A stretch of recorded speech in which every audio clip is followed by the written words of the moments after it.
What's good, chat? It's Wednesday. My voice is almost back, and I have a surprise Gooch here with me. He didn't know he was going to be live in a few seconds, so no. Thanks, Gooch, and great show earlier too. Oh, I appreciate that. Had a great conversation with Billy Tucci. Actually inspired me a lot, and I needed that. And I'm looking forward to moving into the future with my comic. I'm going to actually go forward with it. So good. Looking forward to that. Yeah, man. The digital option seems like it's kind of a no-brainer if you're starting out early. Yeah, and you never think, like, I've been around the block for a while now, but I don't think that way. I think like I want a hard copy, right? Nope. So like, am I frozen or going you frozen? forward, that might be you. I'm moving around, so I'm not sure. Am I frozen? Gooch out. Yep, a little bit. Here you go. Okay. Right. Yeah, I'm just I'm excited to move forward now, and I'm gonna actually do a 22-page digital copy, and I'm also doing a 2D animation. I have a plan to do that as well, so looking forward to doing that stuff. So it's exciting stuff. Yeah, it all really is. So yeah, congrats on that, and getting excited about it is important. Yes. Yeah, I love the hard copy. Speaking of getting excited, here's Nadia. What's up? Nadia. Whoa. We're very excited now. There she is. Long time no see. Yeah, I know, right? Yeah. On that stupid no, I'm not kidding.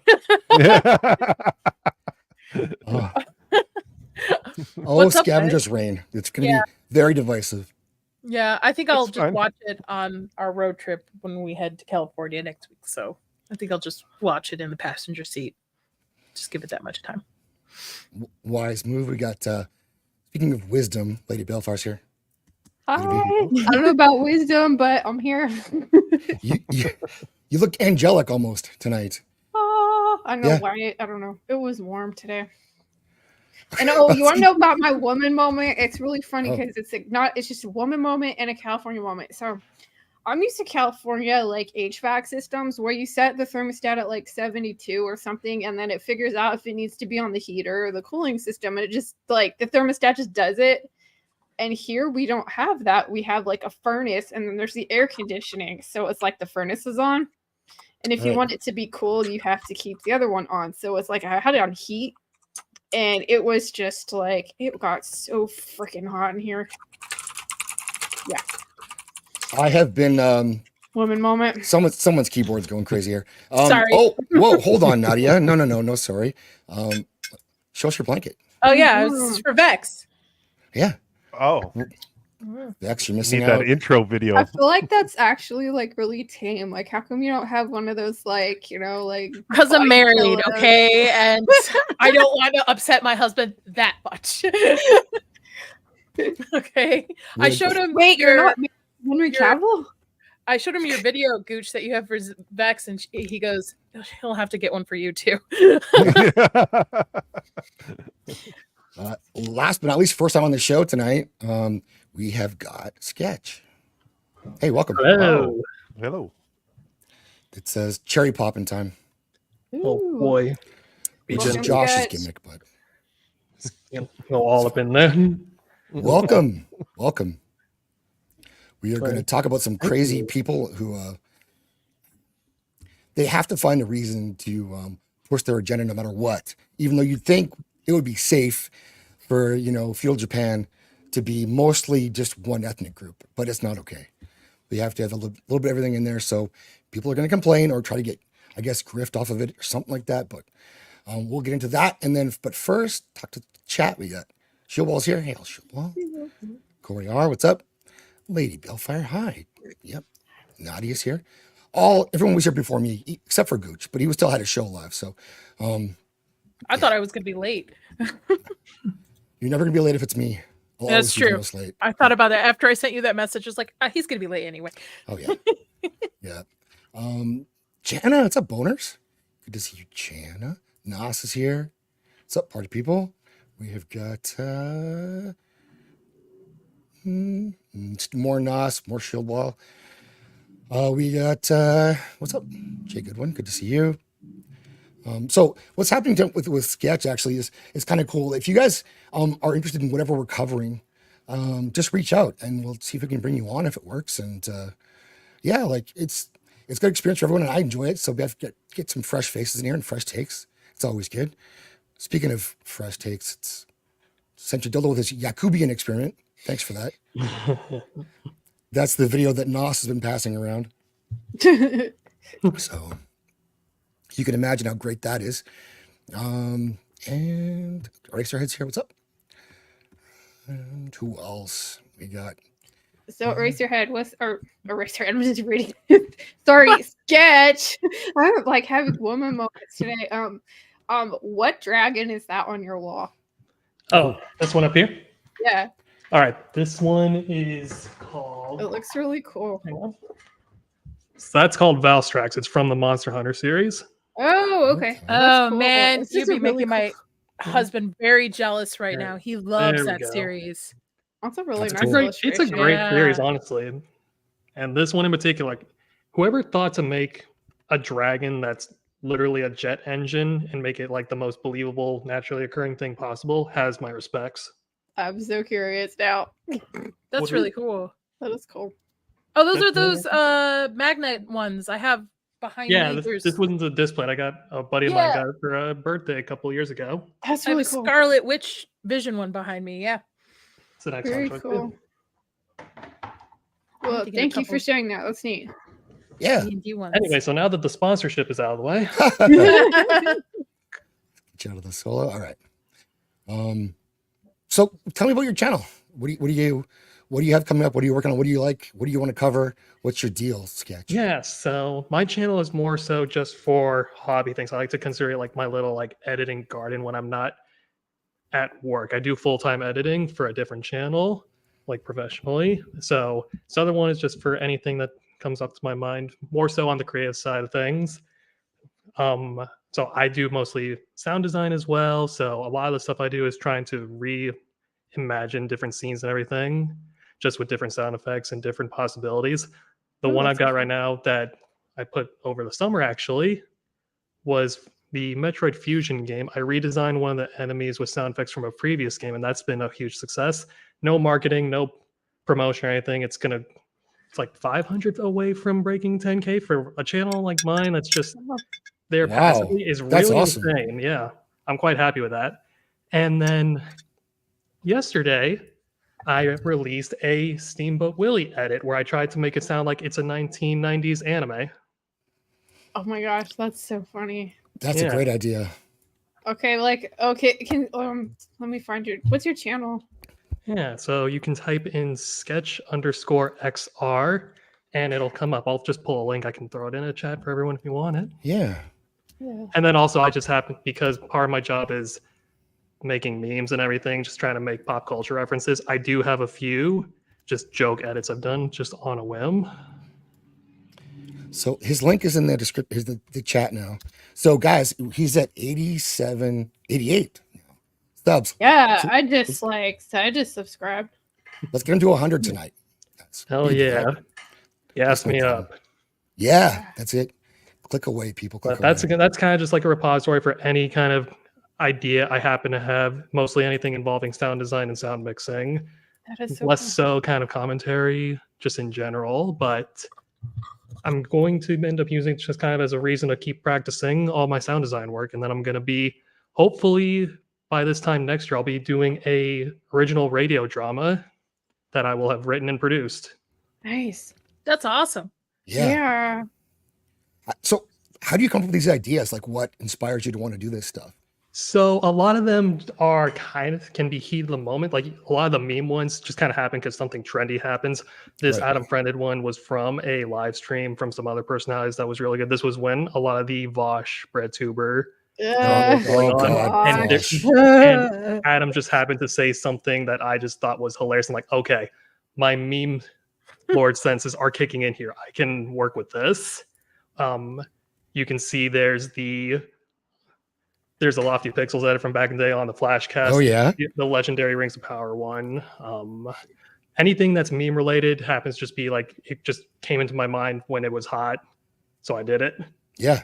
The sound design ones are a little more thought out. They're trying to think like, I want to try to put a little more thought into like what could be a cool combination. So that's where you get stuff like the Steamboat Willie, the Metroid Fusion. I've got that Monster Hunter one because there's a game that's going to be coming out again for that series next year. I'm probably going to do more with that. That's going to be my first Monster Hunter game. Oh, wow. Yeah. It's going to be the game that's going to make me buy a PS5. Well, I've not wanted to buy a PS5. There's nothing to pull me over. I'm perfectly happy with my Switch. What did you think of the Monster Hunter movie? I actually didn't go see it. I didn't bother. Oh, it was all right. I've heard mixed reviews about it. It was fun. Yeah, I would say so. Probably as far as normies go, it's probably totally okay. Yeah, like people who don't play the games aren't as like seriously invested. I think it's a little goofy though, just on the premise that you've got like military guys going up against fantasy dragons. But okay. Yeah. For me, it's like it was a monster movie, fun. My husband had some problems with it because he's a big Monster Hunter guy. Yeah. I mean, it's got that adaptation syndrome where the more you know about the original source material, the more problems you're going to see with it. So, but honestly, if it got more people interested in playing the games, which it sounds like it did, then I would consider it a success. Yeah, I mean that does make sense. You know what you gotta play? Reign of Fire. Remember that movie? Anyone? Oh yeah, Christian Bale, Matthew. Yeah. McConaughey. Yeah. Yeah. Reign of Fire. That was a fun movie. Yeah. I don't think it's about dragons and I liked it. Yeah, it's very good. Dragons, the military fighting, so it was awesome. And a couple of jack dudes, no problem there. No, I'll watch it any day. Oh, man, I'm gonna watch that. Revisit that, but first I got to revisit. I got to watch Coyote Ugly first. You do, yes. So I'm sure there's dragons in that as well. Well, there's something in there. I remember seeing that in theaters. I feel so old, man. No, it was one of the best days of your life too. Going to see that in the theater. Definitely. I'm just like, man, I could totally have a career in bartending. She's been practicing ever since too. Her dance moves like on the throwing all the things everywhere. What was the song in it? Spoilers, Lady Balefire. Yeah, Spoilers. Yeah. I've never seen it, Lady Balefire. Maybe I'll watch that instead of Scavenger Brain this on my way. Watch me push in the Gooch on this one. So, who's your favorite character from Coyote Ugly, Gooch? It's difficult to say because there's so many great characters in this. Google quick. Google it quick. No, it's the blonde chick from American History and from ER. What's her name there? She's the owner of the bar. I forget her name now. She's pretty hot. Gooch exposed. No. She's the owner of the bar. I forget her name though. It's the blonde chick. Yeah. The blonde chick. Blonde chick. Yeah, blonde chick. Maria Yeah, Bello, blonde chick. Is that Maria Bello? Possibly. Maria. Oh yeah, Maria Bello. Yeah. You're welcome. Yeah. Yes. So you guys all caught up now with Shogun? I have been watching basically every night that it becomes available on Tuesdays. I've been hooked on the show. I got mad. I couldn't watch it last night. Fucking internet went down. The you haven't end watched of it yet? episode 4 made me stand up, Gooch. I was like, what? Yes. So many people have said that. I was up. I'm like, really? Oh, wow. This is awesome. Oh, you know what was funny? Remember last week when I said I really appreciated that this show wasn't really graphically violent? No, hear me out here. Okay, I really appreciated it because they didn't set that as the tone. So when we get to the end of episode 4, you're like, that's a good point. Holy crap. It's shocking. That was my whole thing. That was a really good example of competent filmmaking. It's we don't show something and then we use something, and when we see it for the first time, it's bam, you're shocked. Unexpected. Yeah, you're right. Because if they had set that tone initially, that wouldn't have been as big of an impact. You're correct. Yep. Well, I think it's just the excellent writing just really just shows a sense of just restraint that they had on this, because in the first episode you did get some pretty hardcore gruesome stuff with the crewmate getting boiled alive, but then you didn't really get a lot of that later on. For the next 2 episodes, it kind of subsided. So for it to come back in the way that it did the last one, it's okay, they've used this as a way to escalate the stakes, and it paid off. Yeah, episode 2 and 3 was like story development and character development, and it worked really well. And you got to see Toranaga's like his mindset, which was like incredible, like because he's 10 steps ahead of everybody. That was cool. Yeah. Like it's just, and then the last episode, you got to see how politics really like works, like how they like they use each other, and the ending just. I thought it was funny because like they set this up about like somebody does something really like quote unquote dishonorable. Okay, I have to kill myself now. And this episode was like, yeah, nah, bro, like F off. Yeah, you have to kill your baby. That's a rough one. Well, you volunteered as baby, so that's even weirder. Yeah. And The on whole the whole, thing's like, strange. I'm sad not because my husband is going to kill my baby and then myself or himself, but I'm sad because I can't die with them. That was like, okay. It reminds me of that viral video that went around for a while of mothers being asked if they would kill for their children, and they said no. What?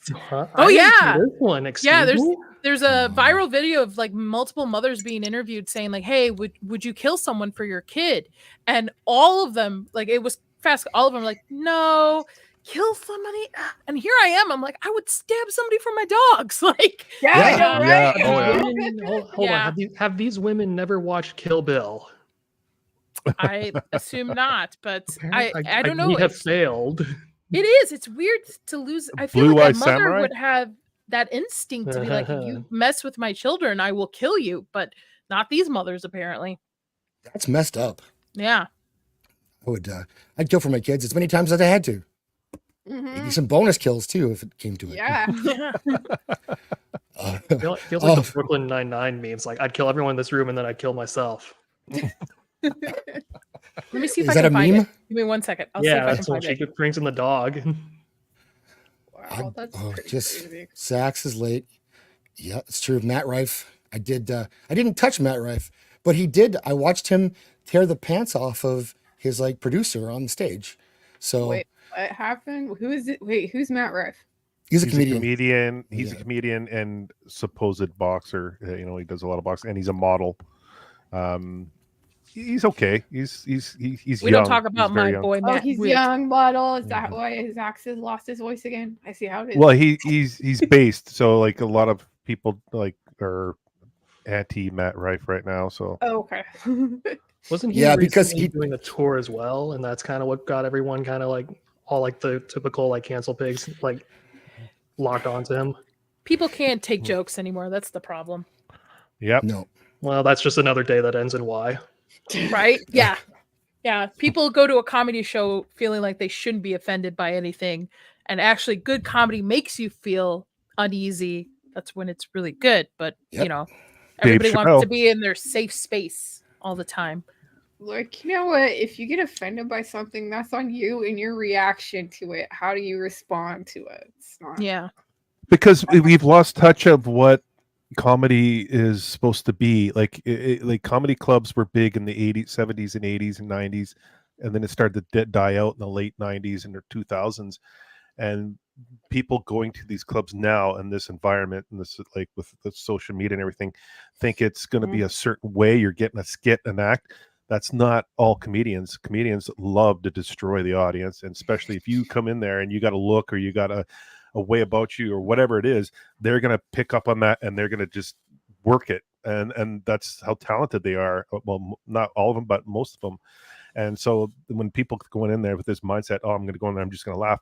That's not what's going to happen at a comedy store. So That's your boy, Matt Rife. This is why when I went to the show, Oh, look at those lips. it was like a 4-to-1 chick to dude ratio at a comedy show. I can see why. I cannot believe that.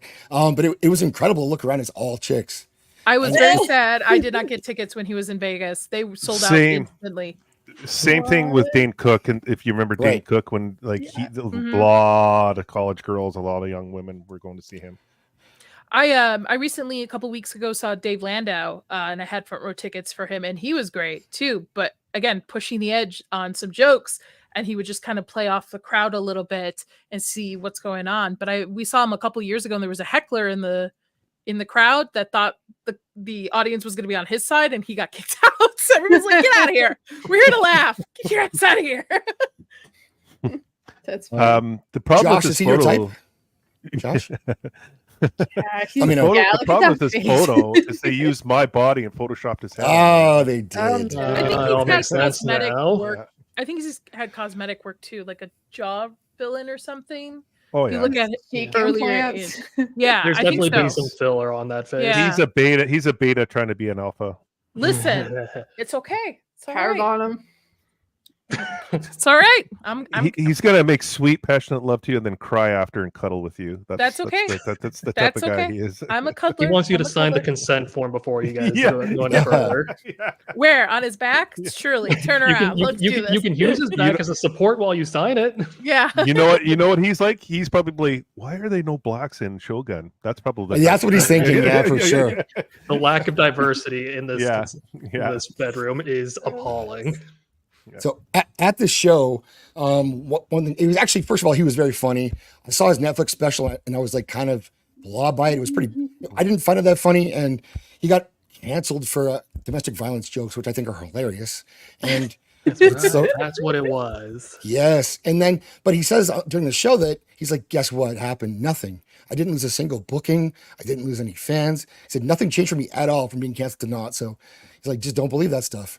And it doesn't really affect you. So that was, but then at the show, he's wearing a Jets jersey, of course he is, with Matt Rife on the back, number 24, and for the whole show. And then he's talking, he works the crowd really well. And he's talking to this guy who's like a butcher or something in the front row. So I guess he must be a good butcher, but he's like, hey, can I buy your jersey? And then Matt Rife's like, no, I got to give it to a dying kid tomorrow.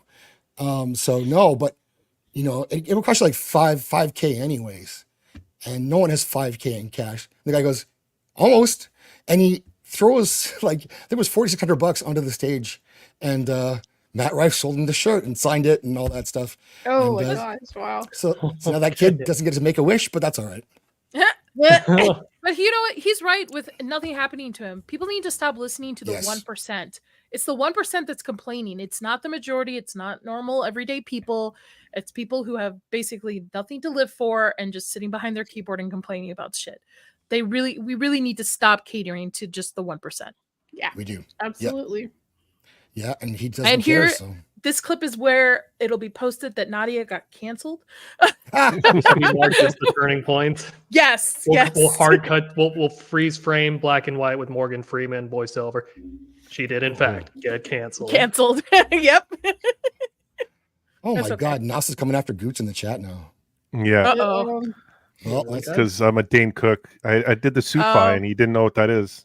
So Aren't you a little too old for the Dane Cook era? no, Okay. no. Okay. It was in my prime. Oh, okay. Whoa, Sorry. Nadia! What Yeah. the hell? what's going on here? Yeah, like everyone's coming for me. Like, jeez, what's going on? It's I got okay. Racerhead saying I'm like rocking out at doing to Van Halen after making love, and then I got Dane Cook disappeared, and then he recently came back in American Gods. He was a small role in that show, and when I was watching, I was like, "The fuck is that Dane Cook?" Like very overweight. You can obviously tell he had work done and stuff. Yeah. And it took me a second to do a double look. his brother robbed him of millions of Yeah. dollars. Yeah, Wow. I saw him in 2007, 2008. Saw him in like 2018 in at the Was comedy just store. out of high school. Hmm. And he was pretty good, actually. He was kind of funny. I didn't normally find him funny, but he's decent now. Okay. We're going to get this picture off here. So, Josh, just finished quickly if you need to. Copa. Yeah, so Copa's not coming tonight because big announcement. He's pregnant. He's going to have his first baby. Oh, Yeah. So he's. I thought he was Is it just plastics? devastated that the Batman got pushed back to 2026. Oh, thank Ooh. God. It's Who wants the 2026 Batman? now, eh? Wow. Yeah, I believe so. That's what it said. Yeah. All I saw was it said it got pushed back. I'm like, oh no. I figure he was devastated, crying, bucket full of ice cream. That's what Jana said. is it like the Batman? The Batman or just Batman? The I think Batman. Jana's No afraid to Batman. say anything at this moment. She doesn't know how to make a sandwich. Yeah, it's Yeah. tough. I don't Yeah. believe that. She's Persian. I've been Nadia, well you informed read by this. I've been I well was- informed by the Lebanese beauty pageants that American women don't make sandwiches anymore. Oh, right. Sorry about that. We just catfish and noodle. Apparently. Exactly. So yeah. I'm on a roll, Lady B. Yesterday I was a cannoli. I'm just working my way up to my own circle of jerks. Awesome. It's a place to Did be. you ever figure that salad hands video? It haunts me still. That was so creepy. All right, so we got Cannoli. Say hello to everyone. Haven't got through them yet. Cannoli, what's up? Josh, always good to see you. Vex is here. Watch Shogun, Vexy. Watch Shogun and come join us. All right. Yeah, I'm Do it. surprised. Watch it. Like it's you can binge it. You can watch it a second time. Like I watched it a second time because like Will and I need to catch up. So How many episodes is it going to be? I think 10. 10.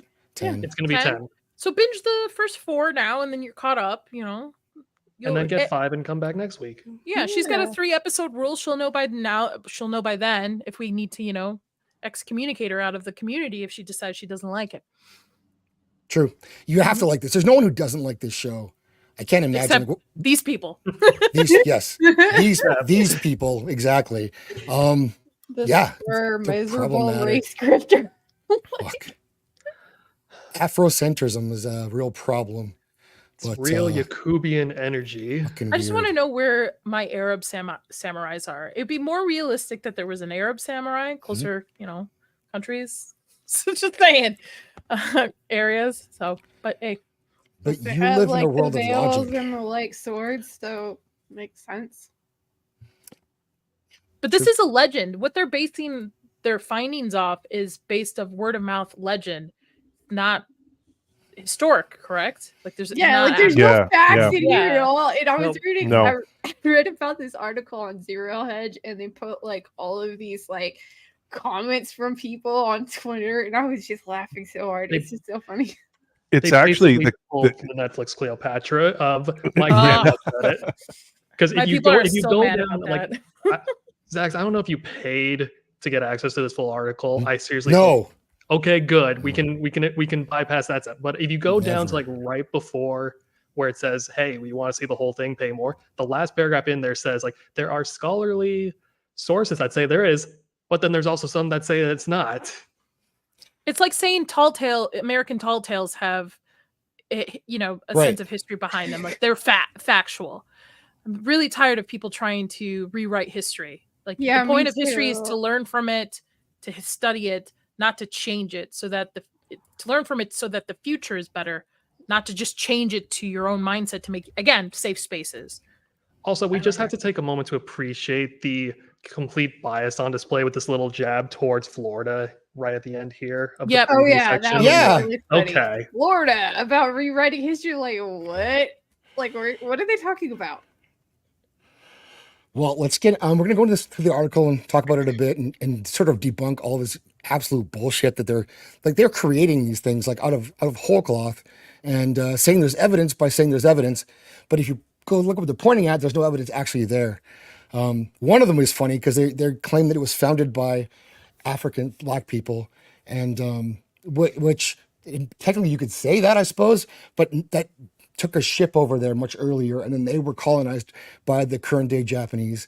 And it's proof because they call the indigenous people in Japan are called the Ainu, I think, and they said, well, they were black, except for they were not black.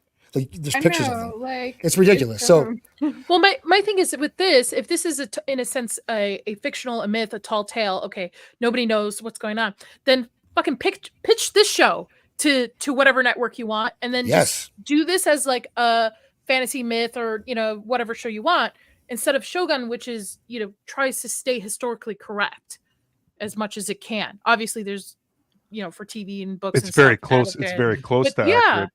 Well, Yeah. that's the best part of it is I'm pretty sure Netflix or someone has done the Black Samurai anime like series somewhere. I forget what it's called, but I know it's out there. samurai or Afro Samurai, whatever it was called. There's I something. think it's yeah. Afro Samurai. I think Afro Afro. Samurai. That's one of them. There's Samurai. at least I'm pretty sure there's like Yeah. 3 of them actually because Wasn't it Cartoon It's Network?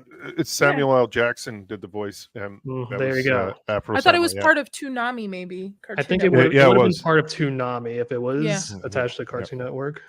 The problem is like they like from I've heard from like multiple sources is that there was a difference between the southern and the northern Japanese, obviously, and that the northern were darker in skin. And Yeah, but we all And understand so- that that's not what the article is trying to say, because he goes out of his way to capitalize black whenever he's talking about this particular set of people.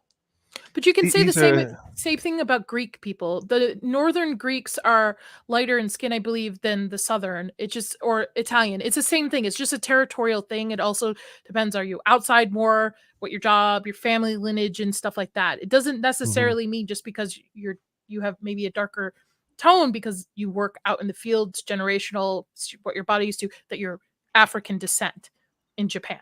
Yeah, like I Makes know no people sense. like they look like Native Alaskans or like almost like Pacific Islanders. So I don't really think by any stretch of the imagination you're black. I was actually thinking about that because Toranaga's son looks like he might be part Ainu because he has or like Pacific Islander or something.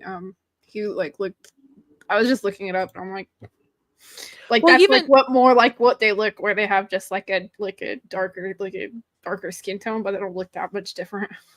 When I was in Jordan, my sister's blonde hair, very fair and stuff.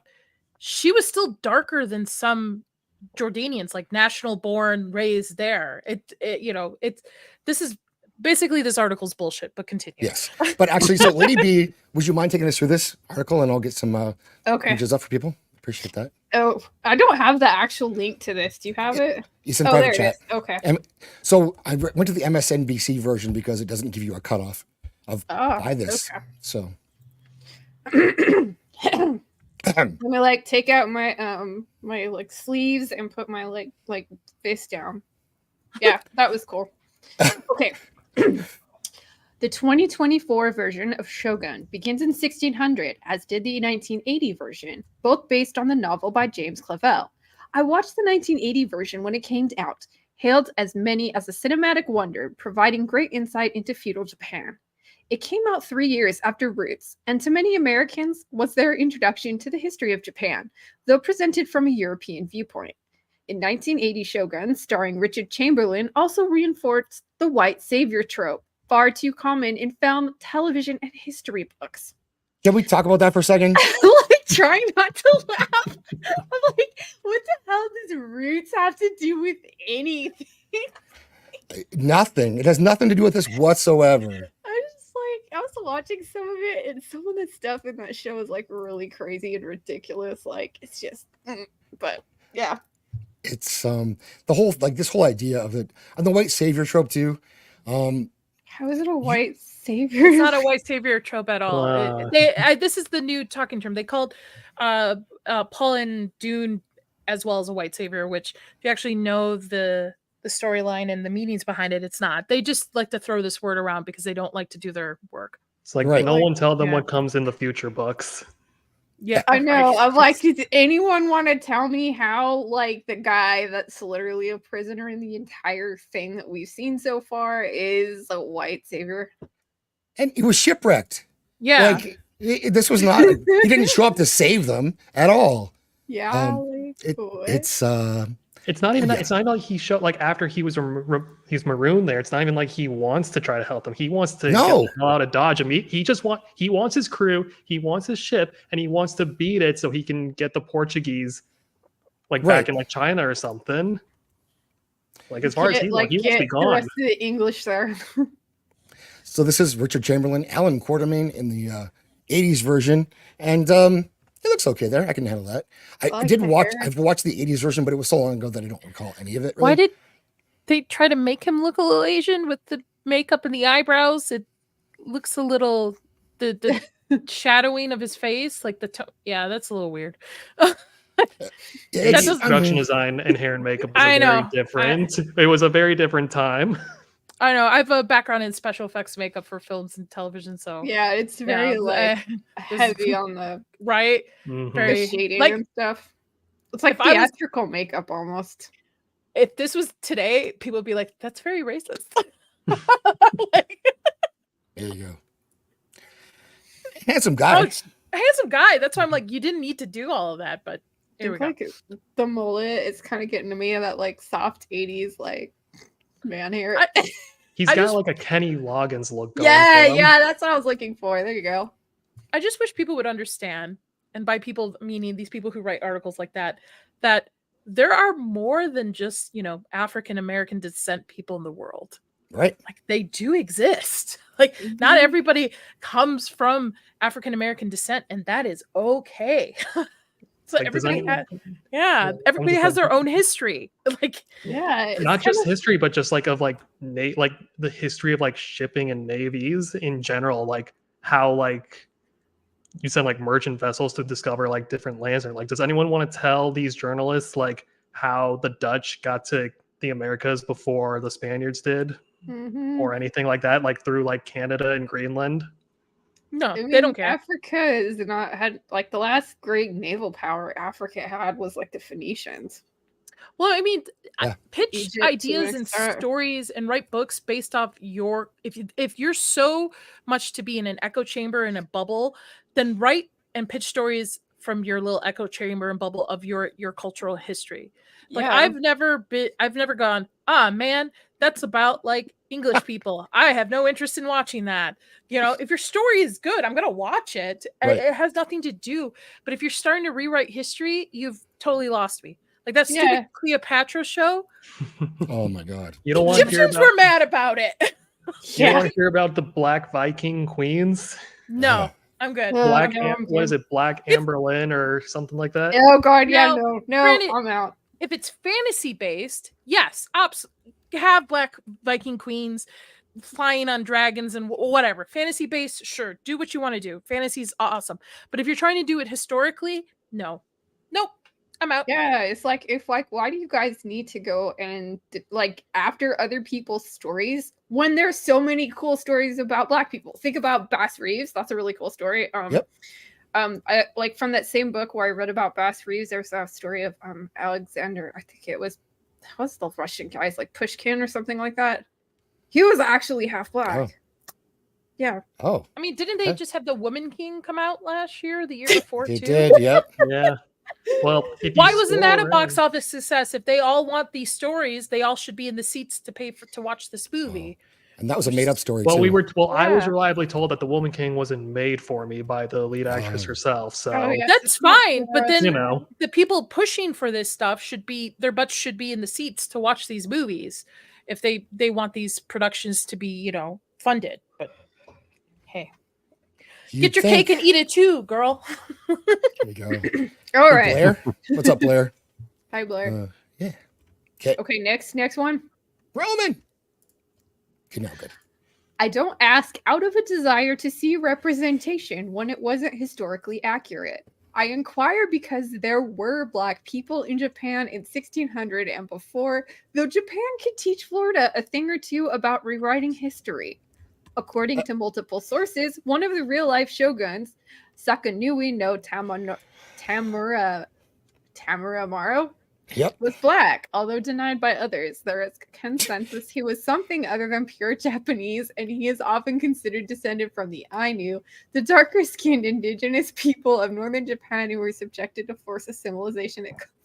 So, yeah, sorry. All right, so these right here, these are the Black Japanese people they're talking about. And so they're maybe because like they tattooed their face black. Like what? How are they Black? Like what? How couple lookers. Like, wow. Oh my God, he has they have brown eyes. Oh my God, like everyone in Japan is. I thought we were like pro Asians lately too. There's some more.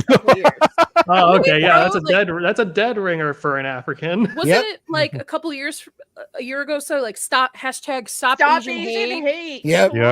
Well, no one asked New York what neighborhoods that Asian hate happens. Oh, I know. Or who pushes them in front of trains and stuff. Oh God, I'm so glad I got out of that city before all that. Oh, I got out of Chicago. I understand. But yeah, I just. Listen, let Asian people have their history, man. Like super African. Totally Black.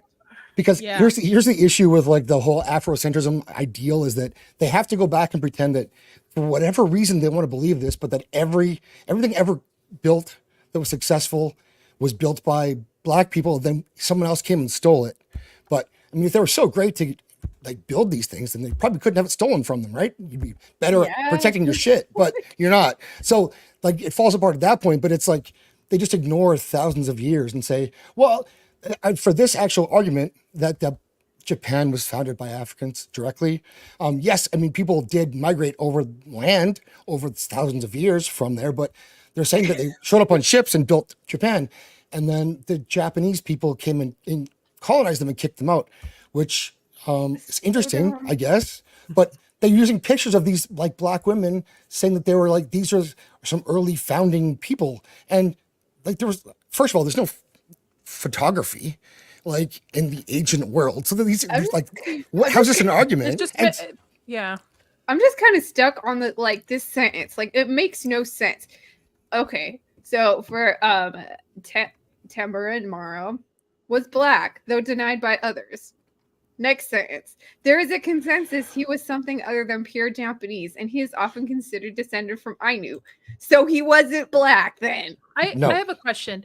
Do you think that this whole, trying to rewrite history in Afro lens is because present day African descent, especially in the United States, their culture is very degenerate, basically? There's not high family values. There's not high values to succeed in life. It's very materialistic. It's very much sexualized.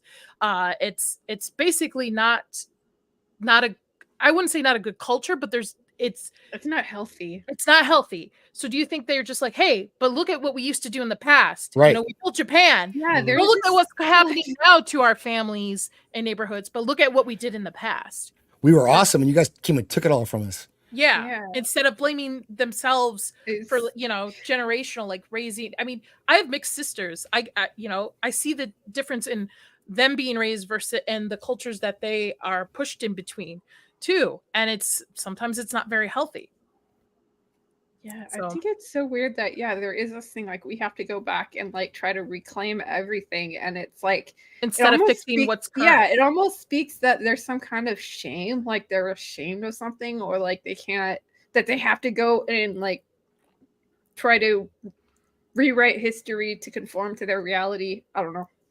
Yeah, and it's horrible. I mean, I feel like it should be more focused on building their communities, having families, raising children right, having education and stuff. But it's never that's what's pushed forward.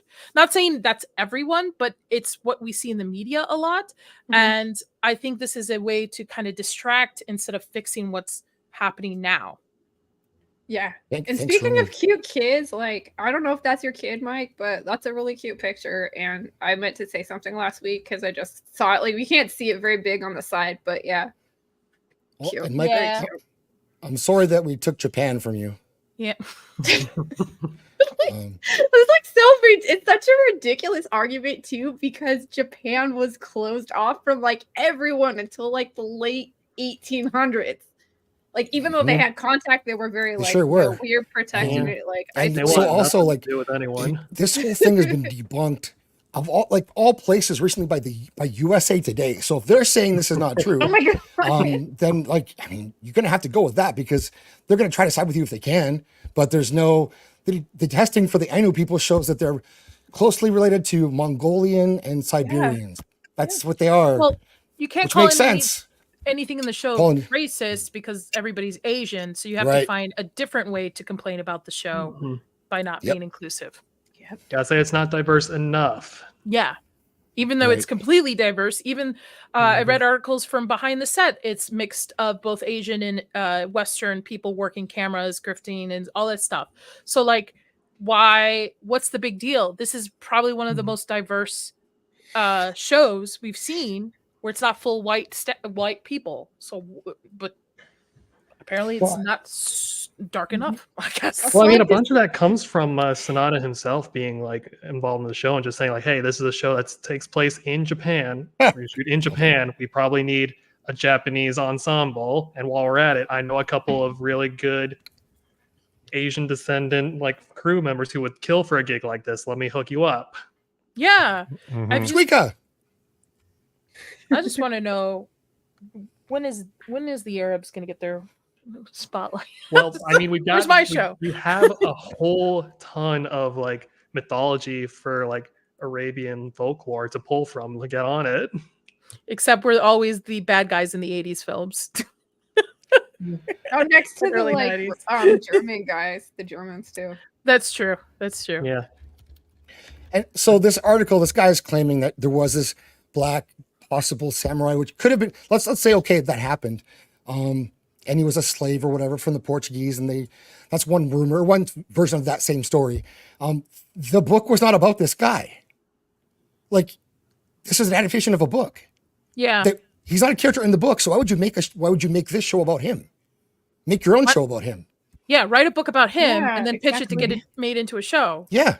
Go out into the woods with your friends and shoot a pilot. So weird. Because we're pro DEI, that your show would probably be picked up by one of these studios. This is a race bait, clickbait article, right? This is Yeah. nowadays it's all about the views, and so you have to do something extremely flashy, something provocative, something that's going to get people talking, and that's what this article all it is. Like, it's journalism is not journalism anymore. No. It's all about views, and so Propaganda. I just all take about this the and I just clicks. laugh at it. Yeah, it's all about the clicks. It's I don't- I just laugh at it. Trends, it's Yeah. search engine optimization, yeah. buzzwords.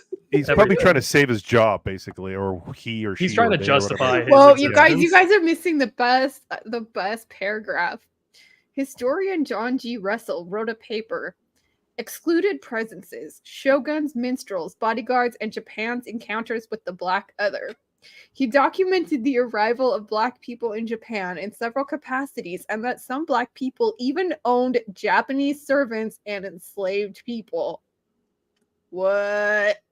Listen, if the What? white guy can't even do shit, I highly doubt it. Like the Black people had slaves? Okay, I mean, that's fine. So not only is he trying to say that they own the They place, did. that they founded the place, but that he was just such a baller that he walked into this land that no one else could barter with for hundreds of years, slammed his foot on the ground, and said, "Hey, yo, this mine."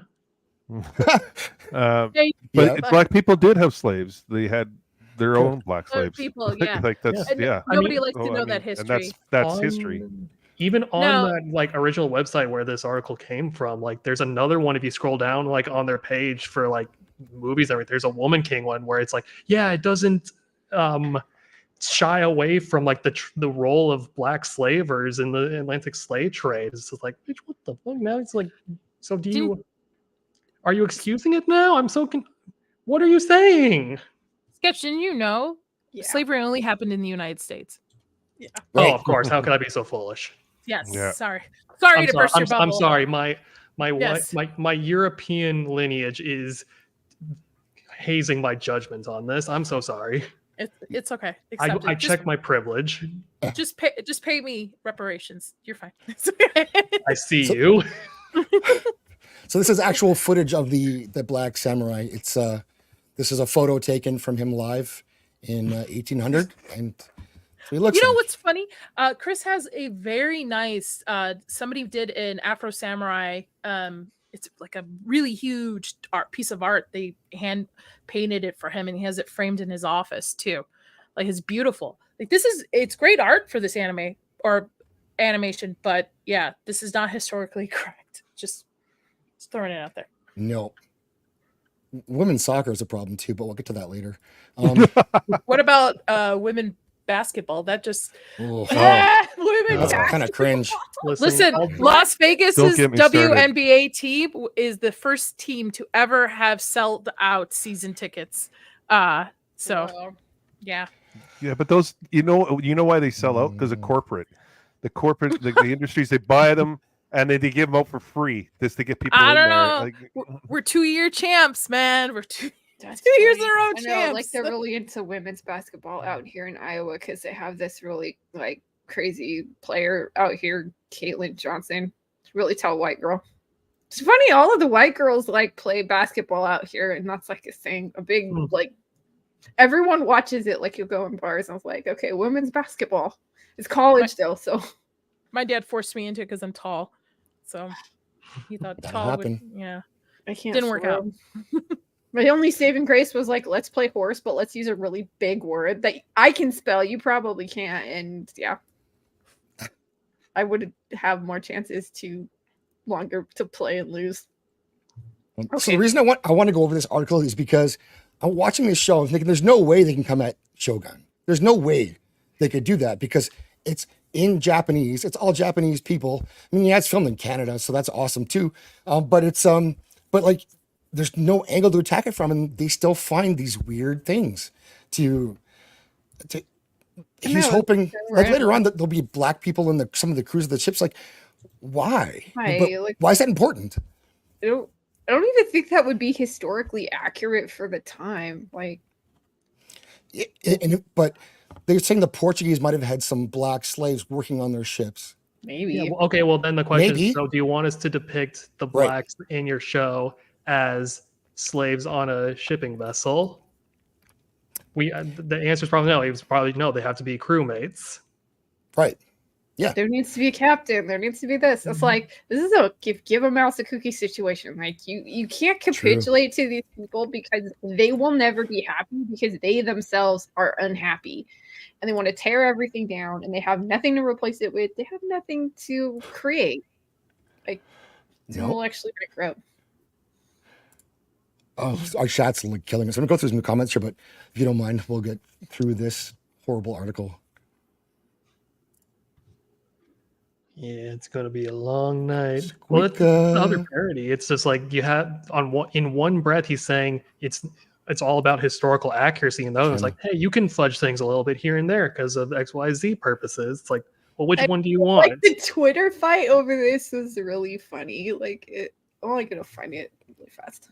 Is there a Twitter fight about Yeah. this? Oh no. Yeah, Google, what's it's up? really Anything. funny. I'm gonna find it on like Zero Hedge and see if Because I. if you're historically accurate, you're you're racist. Yeah, like Right. it was True. really funny. Yeah. The three of us could take on any WNBA team, I would say.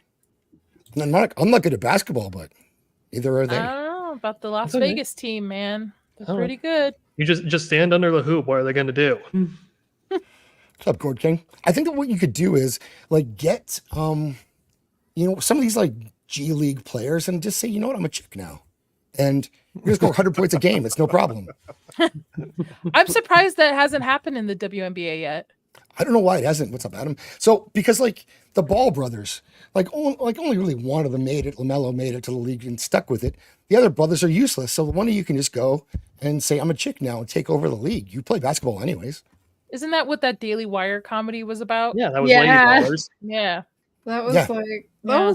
it started off didn't watch it. okay. And Well, it that was wasn't more that of like great. a commentary on sports and transgenderism in general. It Yeah. wasn't specifically aimed at like, I don't know if it was explicitly trying to be like a dunk on like women's ability to compete in general, no, but it it wasn't. definitely does end up tying into it just by its nature.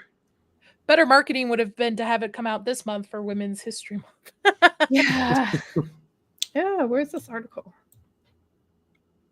Uh, They don't Well, have they a very gotta- good like search article. for the argument or the article? Oh, like yeah, it was like True. it was an article that Zero Hedge had on, and they had all the Oh. the threads. So I'm trying to find it. Yeah, I don't really read a lot of Twitter stuff.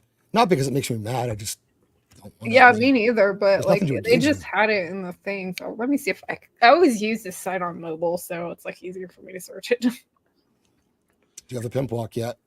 They do. No, they're pretty like good about like Which samurai are the Crips, do you think? totally right. It's the ones that are dressed in blue, I think. The blue gray toads. Yeah, but like all this does with these articles, now we're talking about something and like we're making light of it, obviously. But We're like still talking about it, right? Yeah, it's But there's true. people that actually believe this is I know. historically correct. Yeah. That is the sad part. People actually Yeah, that believe was that they're always something like I mean, if I was Japan, I understand closing up the Okay. borders at this point. I want to get read it. some of these like comments to this person. I You would might. love I found for. it. Here's what I would love to just be in the like a fly on the wall when like whatever like personal assistant to Sonata just walks into the room with his phone. Phone's like, Mr. Sonata, have you seen this article? It says we was samurai.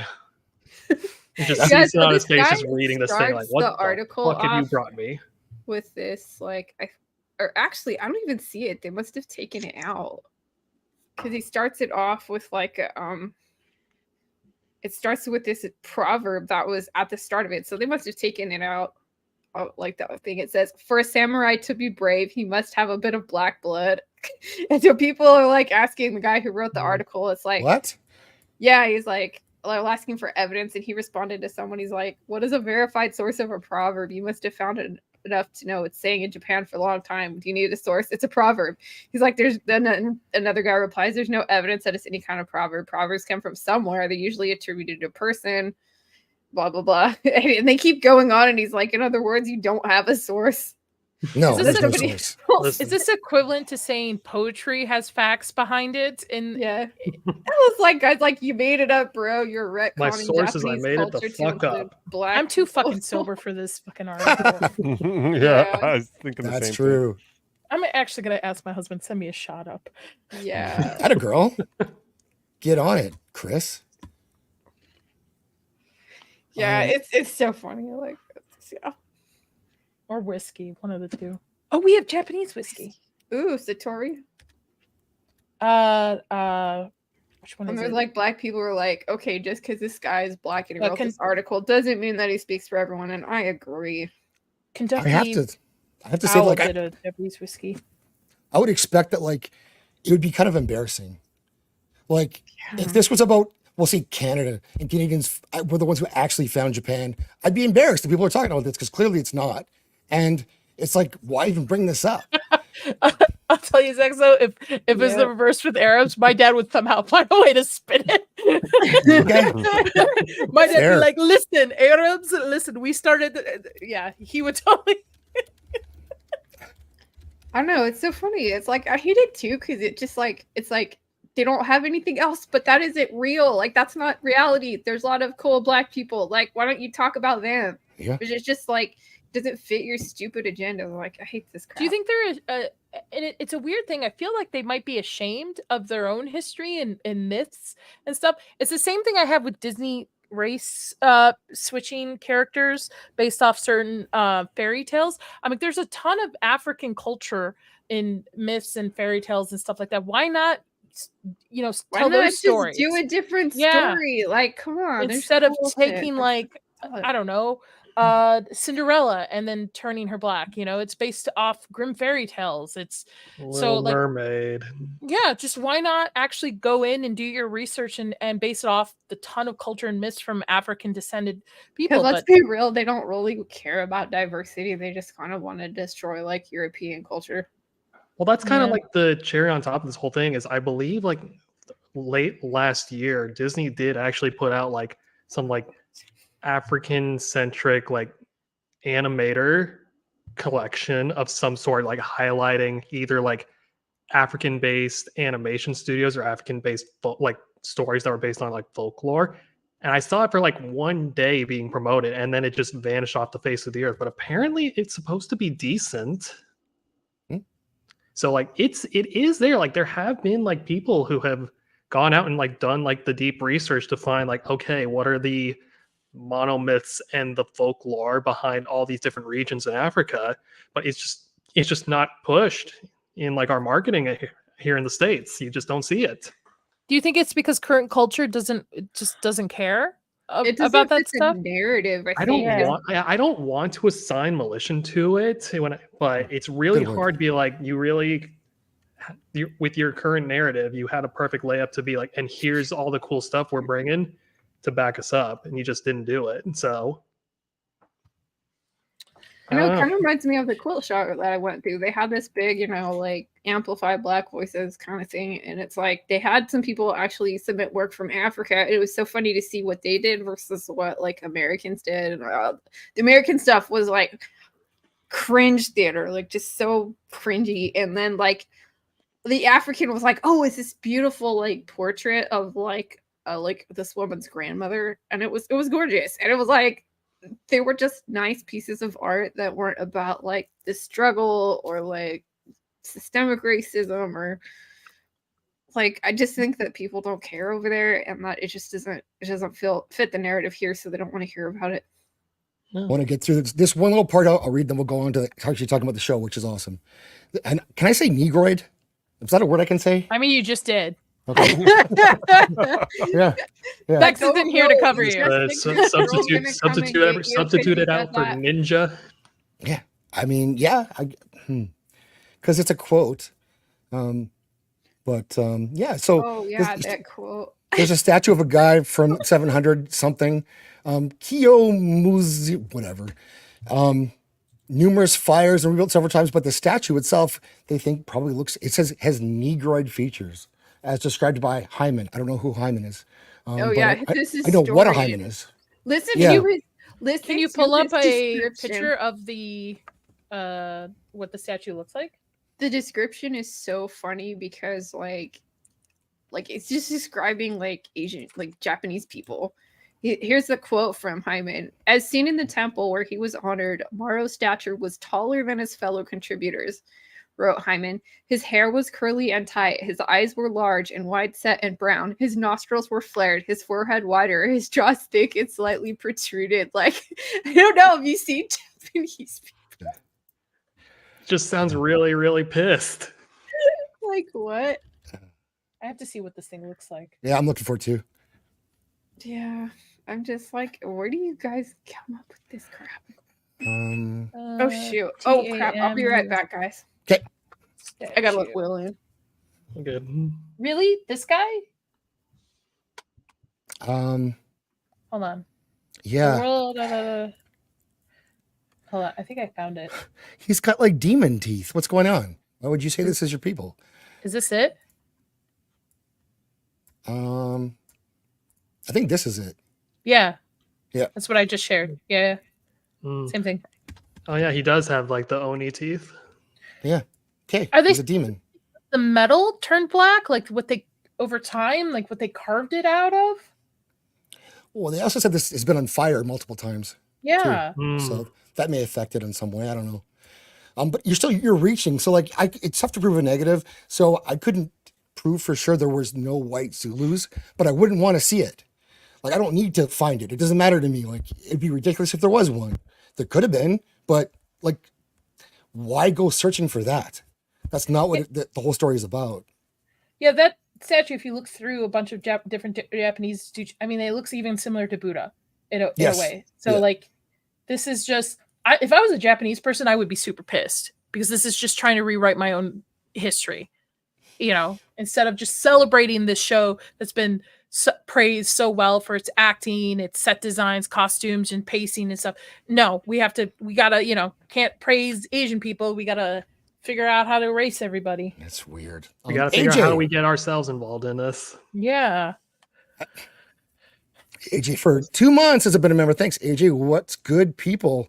Good to see you, AJ. I'm gonna I'll play your boy for you. You can Derek June. Thanks, AJ. What's up, AJ? Oh, God damn!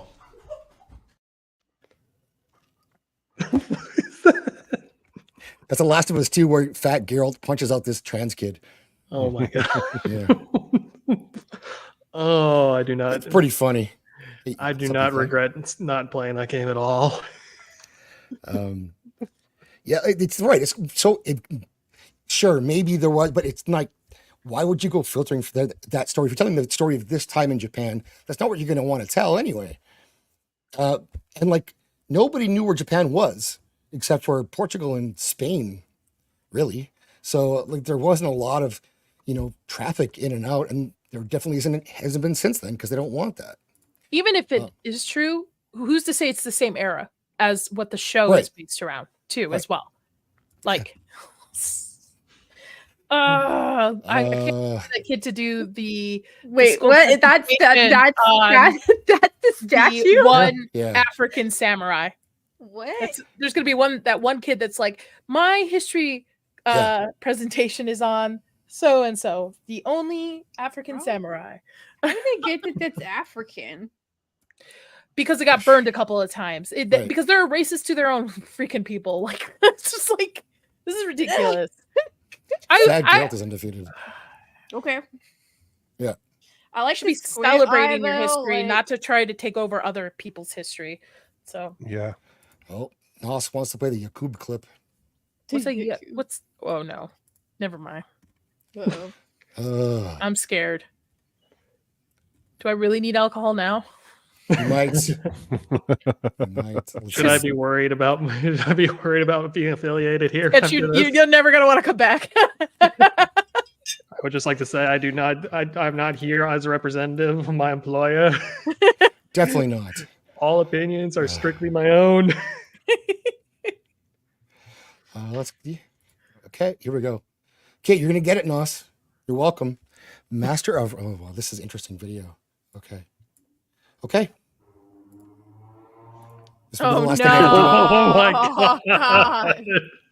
Black history be like 66 trillion years ago, the tribe of Shabazz was the only surviving tribe of 13 that resided on Earth after a rogue scientist blew up the planet, splitting off the moon. Migrating to Egypt briefly, they would then settle in the Islamic holy city of Mecca, developing a technologically advanced society. But a group of citizens led by Shabazz himself traveled to empty Central Africa to harden their group and develop features. The tribe is said to have reached its peak in the year 4084 BC, but Shabazz would not be the most famous member of the tribe. That honor goes to Yakub, the creator of the white race. Born in Mecca, Yakub was born with an extremely large head, which gave him unmatched intelligence. Discovering the law of attraction from playing with magnets, he theorized he could create new people who could attract others with lies and deceit to rule over the original black man. Exhausting the knowledge of Meccan universities at age 18, Yakub discovered that a black man had a separate black and brown germ. With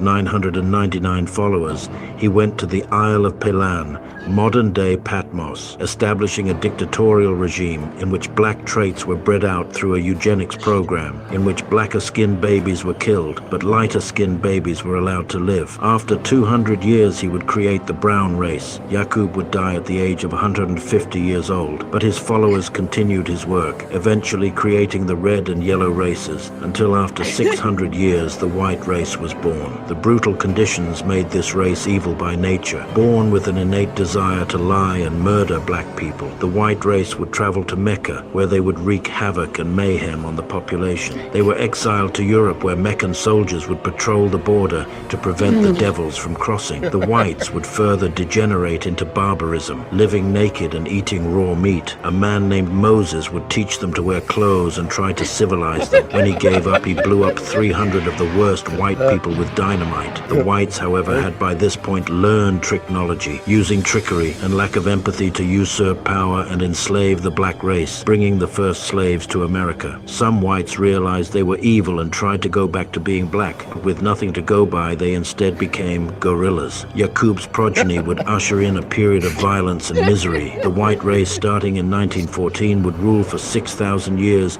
until the original black people regained world dominance. While white people would commit many atrocities, none would be more famous than the Finno-Korean Hyperwar, an event well documented on the Master of Frofulness channel. You can watch by clicking the link in the pinned comment and description below. Thanks for the money, dummy.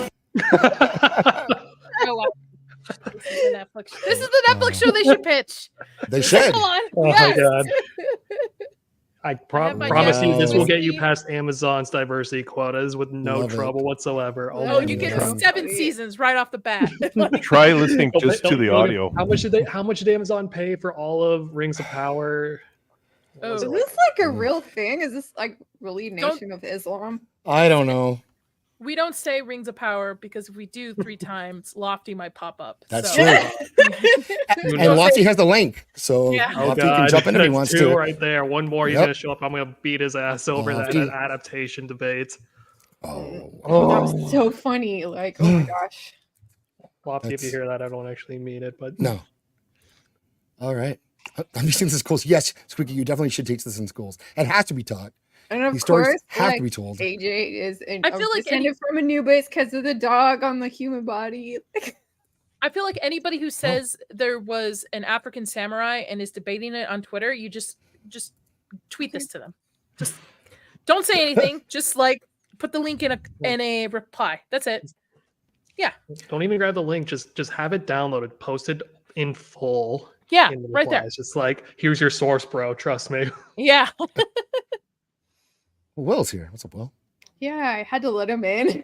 I heard this, like, I'm not used to the doorbell thing, and it's like this really loud beep, and I'm like, oh shit, scare me.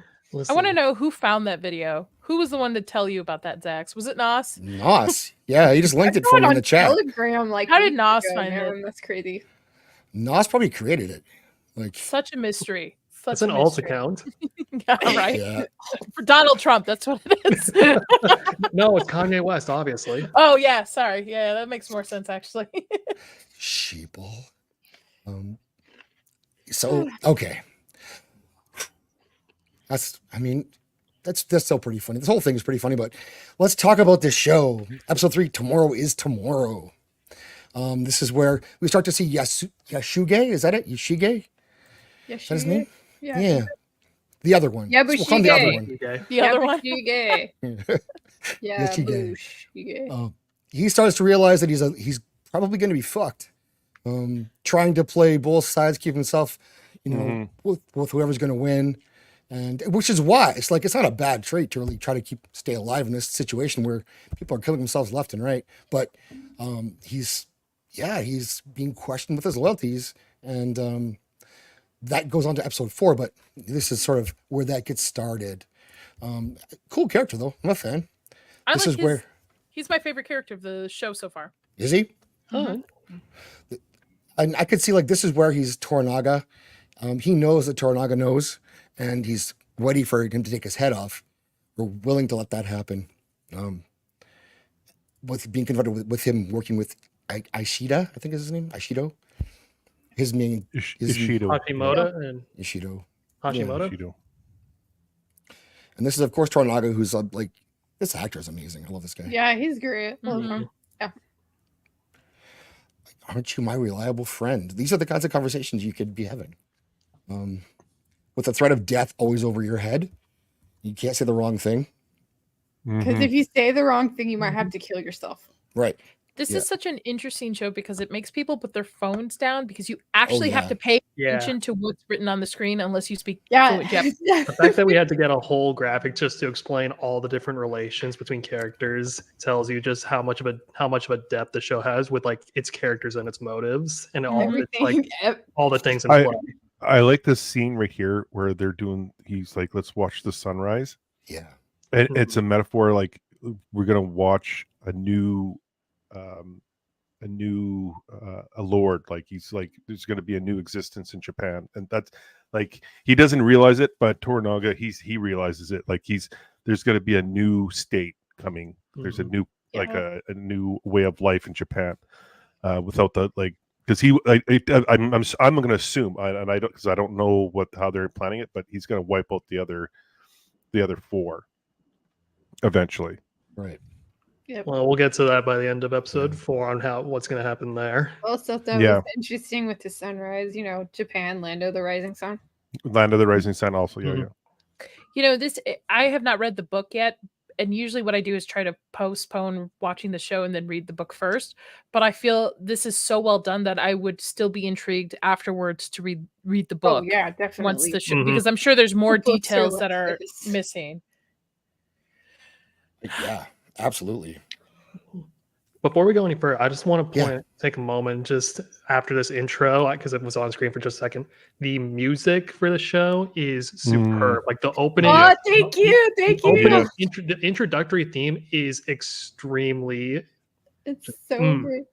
I just love the whole Atticus Ross, and it's so good. And then not have this sort of like pseudo traditional Japanese music. It's like more electronica, moody stuff. So yeah. I'm a fan too. Good on you guys. Yeah, I'm gonna bring this up a little bit later on that music front as well, but there are moments in the show where they completely forego any sort of like soundscape or music as Yes. well, and they just let Mhm. the actors and their dialogue do the heavy lifting for them, and it Yes. just works so well. The show is like masterfully mixed. Mm-hmm. I noticed that too. Yeah, totally agree there. So what I like about this relationship with Toranaga is that he really we see from what he does that he's playing like 6D chess, and you could tell like his rivals, especially Ishido, you could tell somewhere in his mind he thinks he's going to lose, and he shouldn't lose because he has everything, he has all the pieces he needs, he has a giant advantage, but yet still when he interacts you can see he's kind of afraid he's going to slip out of his hands, and it surely will. And Toranaga always seems confident, and he's willing to be wise about how he uses his resources. Like, you don't just cut this guy's head off because, well, you can still use him. He's still useful to you for this period of time, and you can bring him to your side. And it's better than just cutting off everyone's head who pisses you off. You need him. He's a piece that you can play, and like I think it's just brilliant. And the acting is so great. Yeah. Sonata, it's fantastic. And this is the whole Portuguese church versus the merchants. I love conversation. how like, the subtleness in between, like it's obviously the same time period, but how they choose to have the Portuguese people's like house, like it's dark, like the shutters are closed. It's like they're all they could open the window, but they're using candles. I think it's done specifically to sort of contrast the cultures and stuff. Whereas like every other shot with Toranaga and his guys are in like open spaces that kind of look out to like an exterior. Yeah. These are very close in and secretive. Like there's a lot of like antiques and set decor going on. So it's also just very stuffy and just it's very kind of close and personal. Dark palette too. Going back to what you were saying there, Zax, about Ishido and the relationship between him and Toranaga. Yeah. He uses the in the last episode, he uses the rules they've set against them. Yeah. Like that's so masterful. Like I love that. Yes. Yes, it's just like that irritates him more than anything. Like you could see it in his face. That's brilliant acting. Like you don't even it doesn't even need to be said. It's just you can see it in his face. Like what the fuck? Like he's using everything that we have set against me, and I don't know what he's going to do next. It drives him nuts. That's pretty good, Adam. Looks like he's coming out of a Dune popcorn bucket. Yeah. I will say the costumes in this show are just fantastic. And they are. Especially the last episode, I noticed how they're obviously well worn. Like there's texture, there's stains added to it. You could tell that it's not just like right out of the dry cleaner. Here's your costume kind of put on each of them. And I love it. I love how well these costumes are put together. And the choice of coloring as well. Yeah. Mm-hmm. You can really tell where they spent their money and their time, and it really pays off. Like this was well planned out by people who know what they're doing. It was sad that it's only going to be one season. Yeah, I know, right? But there really can't be more. But I still kind of want there to be. I would rather just have one superb season. Yes. Yes. Yeah. Like one great season and then like 3 amateurish ones. You know. But it would be great for this production company to take this and maybe do something else. 100% agree. Yeah.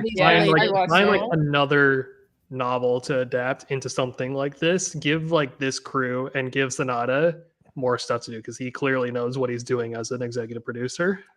Yep. Well, it is Disney in the long run, and they don't know about it though. People like it. They'll do a second run Don't tell and them. make it. Yeah, they'll make it something stupid. They don't know about it. Chick in it and make her gay and lame. Yeah.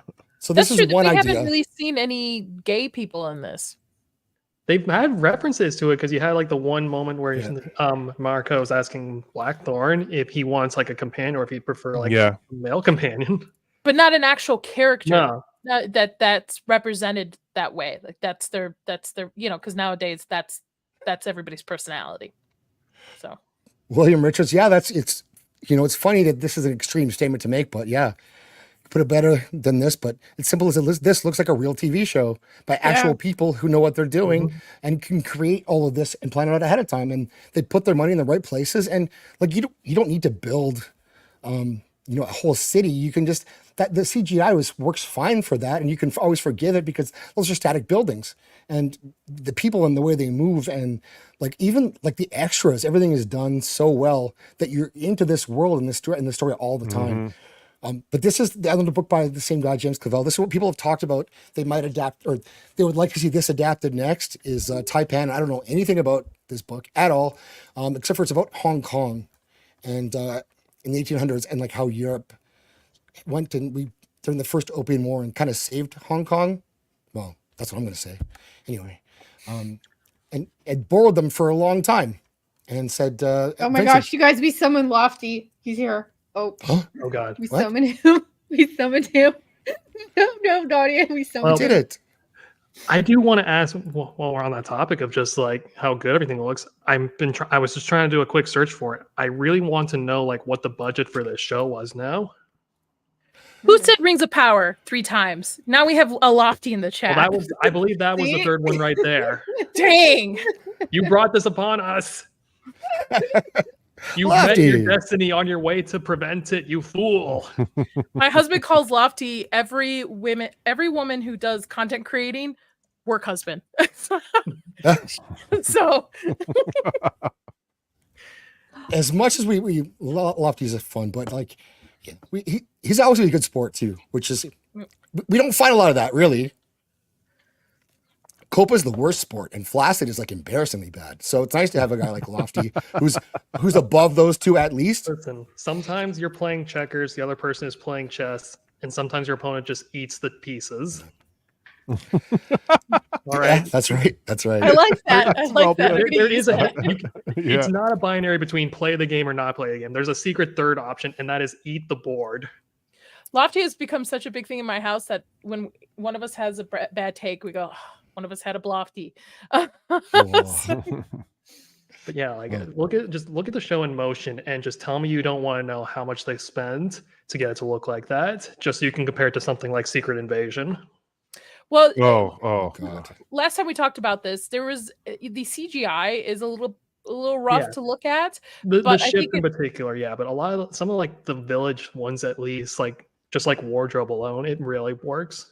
I think that's where they spent their money, more on close production, which I'm okay with. Like if you want cheesy CGI, but you want very detailed costumes and very well actors and stuff, totally cool with it. It's worth it to me. So I've read for budget that it's a 400 and something million budget for 10 episodes, which okay. Whoa. Yeah. That's not terrible, actually. That's not. What was She-Hulk per episode? 20. What was Secret Invasion? Because Secret Invasion had that stupid AI opening. Heck, what was like stupid Wheel of Prime? Wasn't that like what was that, babe? Help me out. Secret Invasion was 212 million per episode. Budget total. If that was per, oh my god, per episode. I was like, jeez. And then per episode, it would have been a lot better looking. But that was also only 6 episodes, so that means per episode you're getting like, what's the math off the top of my head? 40 million per episode. It's about the same amount as this, then, yeah. What was Game of Thrones budget? Well, which season? Very much. Like after the first 5 seasons, the budget jumped to 10 million per episode for season 6 and 7, and the final season cost 15 per episode. First Game of Thrones season was 6 million per episode. Yeah, like Wheel of Prime for season 2 was like $120 million. Look how crappy that show looks. Yeah, and then it's at the first link I found from Screen Rant says that She-Hulk was 25 million per single episode, which is they're looking at upwards of 225 million for the full season. Right. And that's the thing is, this show from the start has been a runaway hit.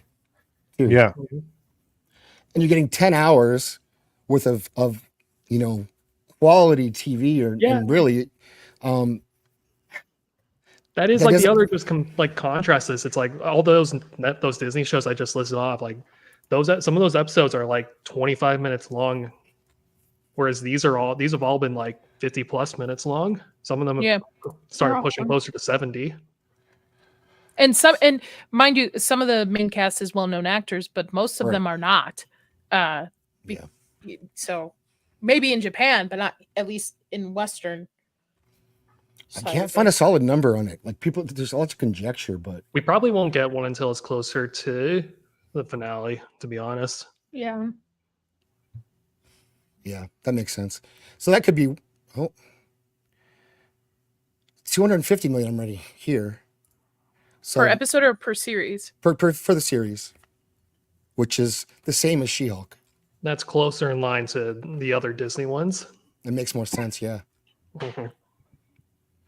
But even regardless of what that number is, like just compare and contrast like side by side, like visually, like what you're getting for that amount of money for both these shows, and tell me which one you would prefer. This one, 100%. Look at the writing. Just the writing alone. Yeah, right. The acting, the direction, the lighting, the just like go down the list, okay? Like the editing, the camera shots, like everything is perfect. Like it's it's purely excellent. Like I've not been disappointed by anything. Only there's slips in it. Like you do notice if you're really focused on it, which we are because we're not looking at our phones when we're watching the show. But almost always they're even consistent with what Blackthorne understands and what he doesn't. They do a really good job for the most part of having him not understand what he should understand. And in terms of language and translations, and there was only one slip that I noticed, but it was just a minor one, and it was him just kind of nodding his head to something that someone else said that he shouldn't have known. But otherwise, like they're really good with all of this stuff. Yeah. And episode 4, I think is great. The problem was here when it's like here is where like the first time they show him learning about what's going on in Macau. Right. And then I don't think he knew about it, and he just learned about it in prison. Though later on, he like seems to know that, like seems to say that he was there or something like that. And I'm like, I don't think the way that they played it off in the prison, it's like he didn't know anything about Macau. I think that's what I'm trying to get at. Yeah. I loved the last episode, especially the gun scene. Oh my god, yes, that was my favorite. Fantastic. Yeah, William, I've got a ton to say about like the budget of like movies and television shows, like especially after everything that we got last year. I feel like last year was just a perfect just case study on like how to spend money on these productions and how not to do it. This almost like you could write a book. Allow me to write my dissertation for where'd that article come from? What was the site called? Afro Samurai. Afrosamurai.com, exactly. Fast, cheap, and good. That's true. You can only pick two. So is it going to be fast and good? Wait, no. Cheap and or something. I don't remember. The whiskey's getting to me. And it goes to show, like, this actress, obviously she's hot, but also in Monarch, she's like horrible. Like, I can't stand her character, the way they write her. She's super annoying. And I quit watching Monarch after 4 episodes, but in this, like, it's the complete opposite. So it kind of goes to show how important direction and writing is for a performance like this. You're telling me we can have badass women without making them Mary Sues? How dare you, Zach? I know. I'm sorry. You're right. Right. She needs to be like the samurai, the best, right? She needs to be the general. She needs to be the one leading the charge to take down the rest of the council. Yeah. Well, she was fantastic in Coyote Ugly. Like, she was really good in that. I'm gonna watch this movie and be so disappointed by it. Never. I've kind of been going back and forth on who my favorite character is a lot of times, just like from scene to scene, just because Naga. So many great moments. But Mariko right now is after like the last episode also has made a serious case for being my favorite character so far.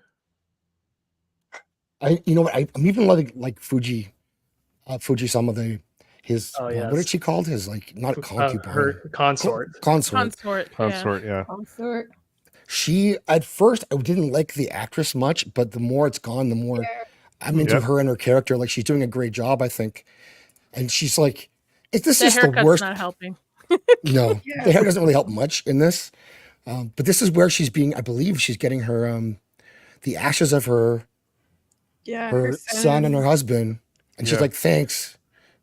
It displays like the acting and the direction and the writing displays the loyalty that and the respect that the Japanese have, not only for their culture but for their families. Like I think I mentioned this before, but they don't do public display of affection in Right. public at all. Like it's a no, and her here, like you could see she wants to cry, but Yeah. she knows she's limited in the emotions that she's supposed to, or else she's like seppuku, like she has to kill herself. So like Yeah. it's really, really well done how they directed this. And then of course the next episode we see more from her. Like it's a gradual True. acting journey with her. Yeah, it's really well done. So Well, it's also not insulting your audience. You're allowing No. your audience to Yeah. think, and you're Yeah. not laying all the cards on the table. You're not telling us we're dumb, that we need every single detail played out for us. It's allowing us to think and see the levels of the storytelling. Also, Japanese people don't like to show public displays of affection, but they will fat shame you in public. yes. Really? Oh yeah, they will tell foreigners that they are fat to their faces, because it's not a common thing in Japan. Right. Well, no, the sumo wrestlers, like Well, unless you're like of a noble status or like a certain status there. Yeah. That's different. I'm saying that just normal people Yeah. will. Yeah, I've I know what watched you mean. many like influencers who have gone over there who are a little bit on the heavier side and get totally fat shamed while they're like just walking around Japan. She's like, can I please kill myself now? And they're like, I know, no. right? Like that No, is the don't do weirdest it. thing. I don't think people like you just watch it and you're like, Yeah. dude, she just wants to kill herself. Yeah. She's just like, I should have listened to Low Tier God when I had the chance. Yes, you should have. And yeah, so she is breaking through, I think. And that's just like all of it is just quality talent. And the fact that like she's very like subtle in what she does, because that's culturally what people were doing. And so it's not as obvious as it would be for most of us. Like she's not wailing. And that's what that's what Blackthorn says, is like she doesn't seem like somebody who's grieving a baby and a husband. And then that's when they get into the eightfold fence, which is episode 4. But Yeah, that was a really good scene Mhm. where they explain her. oh dear God. Yeah. There you go. There you go, Jack. She definitely came into like stride for me like in episode 4. Kind of before that, I was kind of had written her off like, okay, she's just kind of be part of this massive ensemble cast. She'll show up when we need like another character to bounce off of. I wasn't expecting her to have some of the scenes and moments with Blackburn that she ends up having. Yeah. Yeah. This But again, part was it's cool. not insulting your audience. It's allowing No. the story to evolve out and just not putting all the cards on the table. Well, And this show just, does you know, something that I think House of the Dragon also got right when it was in publication. Every episode is basically kind of adding more complications to this network that's going on here, and it is gradually raising the stakes. And you don't really necessarily get a payoff for any of those stakes immediately like some other shows do. They will hold on to those, onto that escalation. They'll kind of keep it there for a long period of time. Yeah. Yeah, Lofty, you got the link, dude. Get in here if you want to come in. Nas is asking for your Turkish jailbait ass. she's a I little know dark. George You is can't like see her. right behind the camera. I hope like if it falls, like This is my little samurai kitty. oh, so Hello. Aw. cute. George, eyes don't. Okay, George, don't. I need to get like a real camera stand and not this. I literally have blocks. Hey, Giddy. Oh, Uh-huh. okay. I'm gonna just turn Oh, off the camera. in Lofty, case. go watch it then. Get out of here. Yeah. Just preemptively. Only on episode 2. Stop playing your Final Fantasy game and No get on it, shit. bro. I'm really Yeah. like I have a lot of questions about how their like headgear denotes rank. Like I noticed that. I noticed this sort of Mhm. like later on in episode 4, like he has this fan and it's like a full moon. And then he has like there's all variations of moon phases. I think that's interesting. These costumes fucking rule. I know they're so good. This is like what show this reminds me of is freaking Rome, dude. That show was Yes. so good. Yeah, And it you was. know Never what's seen it. watching it? It's like watching it. It's like the effects still hold up. Like it was made like in the early 2000s, and the effects don't look awful. Like they do the same kind of thing with like CG in the background and stuff. So Don't clean Lady up my- Balefire, you were talking about Blackstone. Was it Blackthorn. Blackthorn. Thank you. Holy crap! I had a brain fart. It's there. okay. There's so many character names to keep track of. I don't blame you. Yeah. I still don't have Yabushige's name down totally. You were talking about Macau, and he was like unsure. Like you get that sense from him. Yeah. I think it's because of his pirating. I think he was reading a lot of journals. That was my sense on it, and that's how he knows about a lot of the ins and outs of what's happening with the Spanish and the Portuguese. That was my kind of... Yeah, I just seemed weird because when he was in the prison, it's like he never heard of that, and I'm like, wait a minute. Yeah, but, I think he was I don't know. withholding. I think he was kind of withholding information purposely. Yeah, so. I still want the journal reveal. Like, what does a journal actually say? Like, 'cause Yeah. it showed it for Well, a that's second, gonna and I be- meant to pause it and read it, but Well, that's another example of like what I'm talking about. They'll introduce a plot element that kind of raises the stakes, Yeah. or like this journal is a ticking time bomb for us. Like it's going to like have a Chekhov's payoff gun. later, but it doesn't okay. Let me back up for a second and set the stage for this one. I'm gonna throw some shade here. Ooh. A show like Blue Eyed Samurai, which would show you some new elements or some new threat, and then it would basically get resolved almost immediately afterwards. The show doesn't really do that. Ooh, that's Yeah. not really shade though. Well, I mean, No, not at all. I dislike No. that show, and I know I'm in the minority here, so Huh. But Oh, you have, yeah, if then you can kick back him it up, out. it's all good. yeah. Kick him out. Kick him Here, out. that will be Kick my him out. lofty Kick him take out. for the night, please. Another people- Blofty. This There is you a go. bait and switch going on here. yeah. I was the lofty all along. Uh-huh. This is where But, yeah. Toranaga again shows he's thinking ahead. Hey, love it. Good evening. Didn't we have a historian in the chat last episode? Oh, it was Matt. Matt had read all the books and he knew a lot of stuff about Yeah. them, so he was. I thought it kinda- was a woman that we had in the chat. I Oh, forgot. oh what her yeah, there name was someone now. else too. Yeah, yeah, there was him and like at first, and then he went to bed, and then yeah, she came on too. Like, or knew a lot about it. We need that for sure. Like it's a bit of a struggle because, I don't know. I haven't read the books. I don't know enough about the history, even though it's fucking cool history. Yeah, we love writing stuff down, and that's the thing is like she's looking at his stuff as piracy and what he did to the Portuguese. And in episode 4, we don't jump too far ahead. He does like he says the thing that would make the most sense for him to say, which is, "Well, we're at war with them. This is not piracy. Like Yeah, they're at war with us. We're at war with them. That's how it is." And so you don't look at it like that. But yeah, we don't know what it actually says in the journal at all. But yeah, it's ticking time bomb. But she's decoding it, and so he's influencing her as she's reading it. And so hopefully, he can like win her over before she finishes deciphering it all. Wouldn't it be a bust when it's just never resolved? 10 episodes, Oh, 6 episodes later, it's just never resolved. I think they've showed it too many times for it to end up like that. Could be a red herring. Could be a red herring in some way. Maybe not. yeah, true.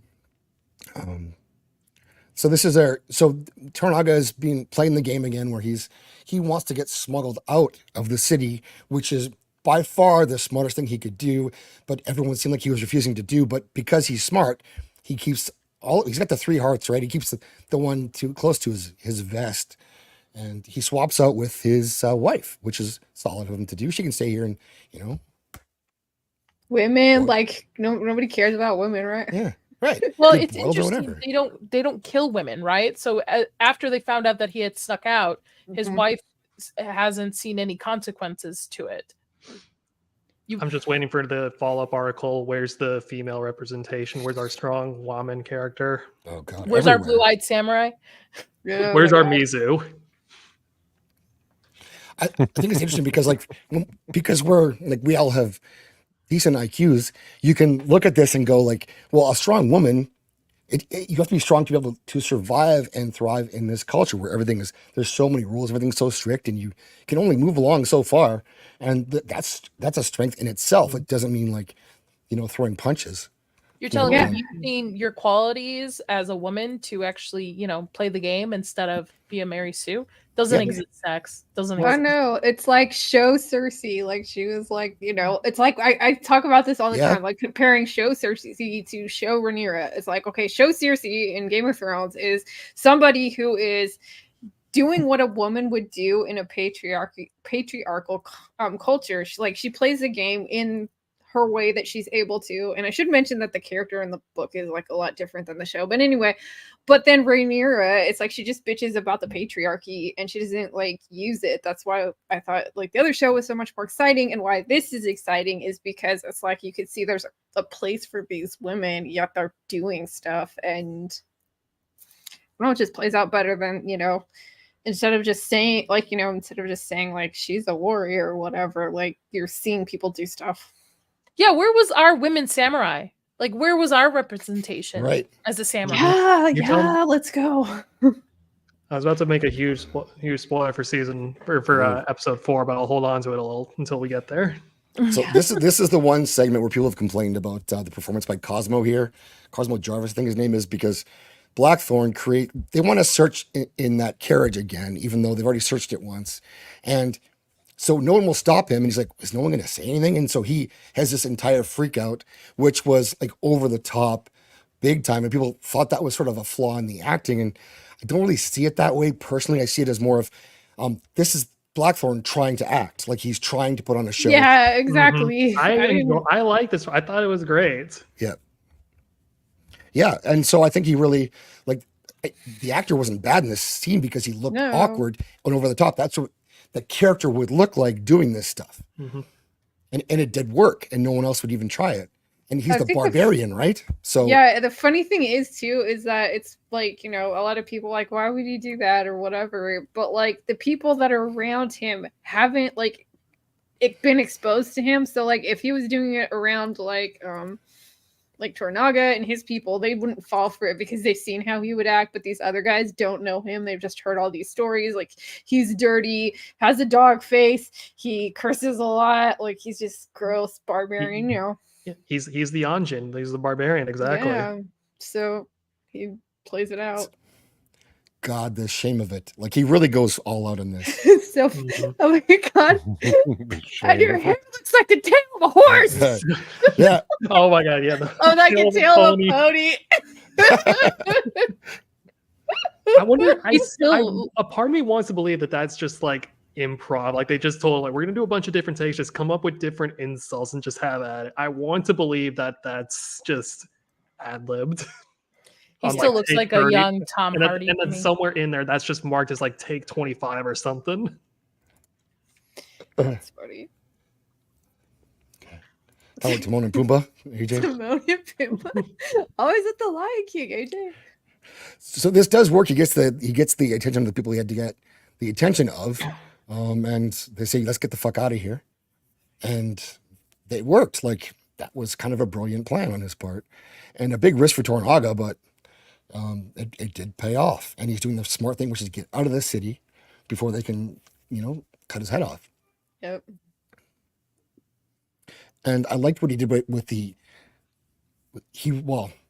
resigns his post, which makes it so they can't vote him to be killed because they have to have 5 people. Like, how smart is that? It's so interesting to me that they stay to their standards too, right? Right. Instead of just saying, fuck it, we're gonna kill him anyway. The 4 of us will just rule. But instead they're like, no, you have to have 5.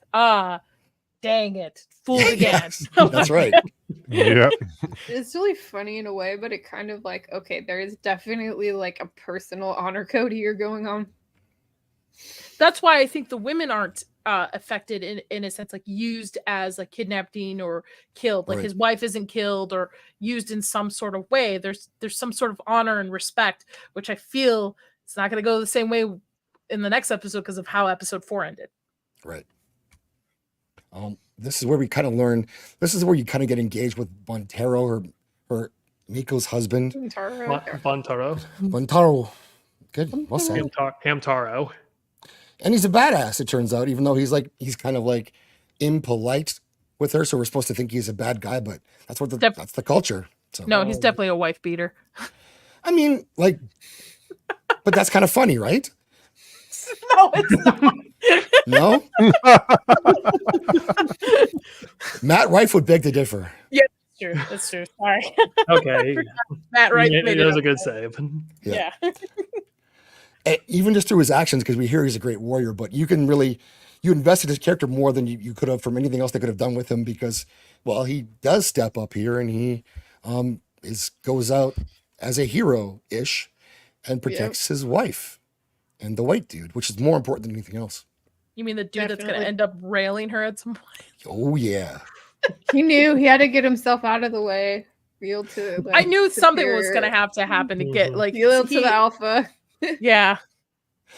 This is the Christian, the two Christian council members who are ambushing him here. And then they notice that like it's Ishido's men mixed in with Tornaga's men. And so they say, well, what do we do? And he's like, well, they're all going to have to die.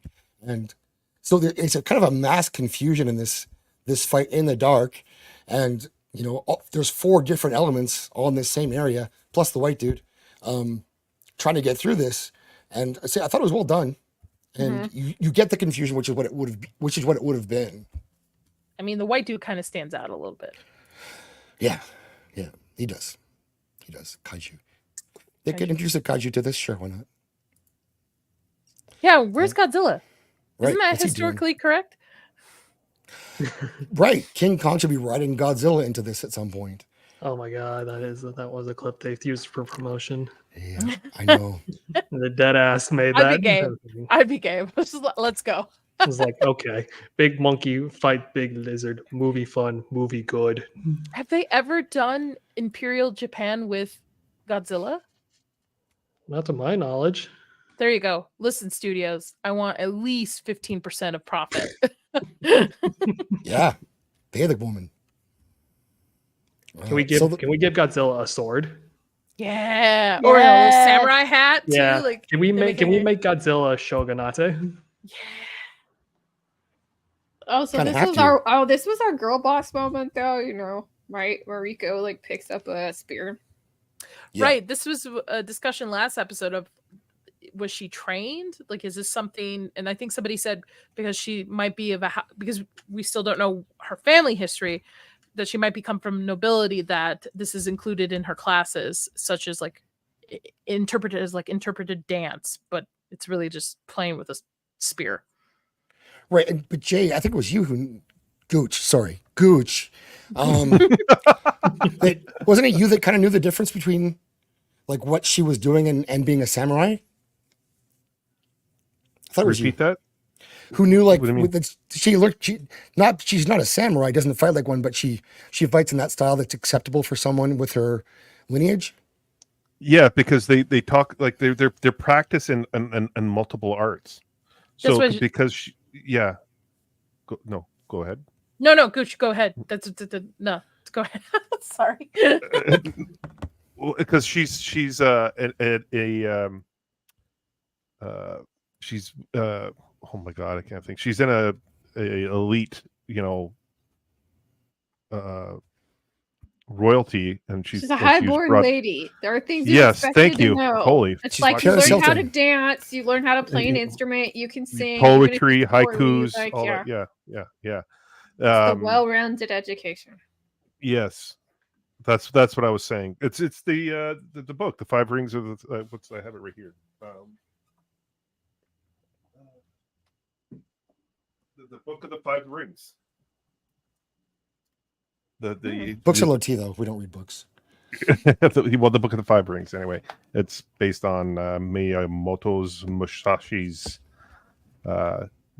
work about talking about being a great swordsman, but also being great at like 4 other things. Like it's also about like military strategy and art of war and all that kind of stuff. So, True. Gorillas were created. That's right. I was trying to dance once, but it turns out I was masturbating. Where's summer camp ever? I love that. This good.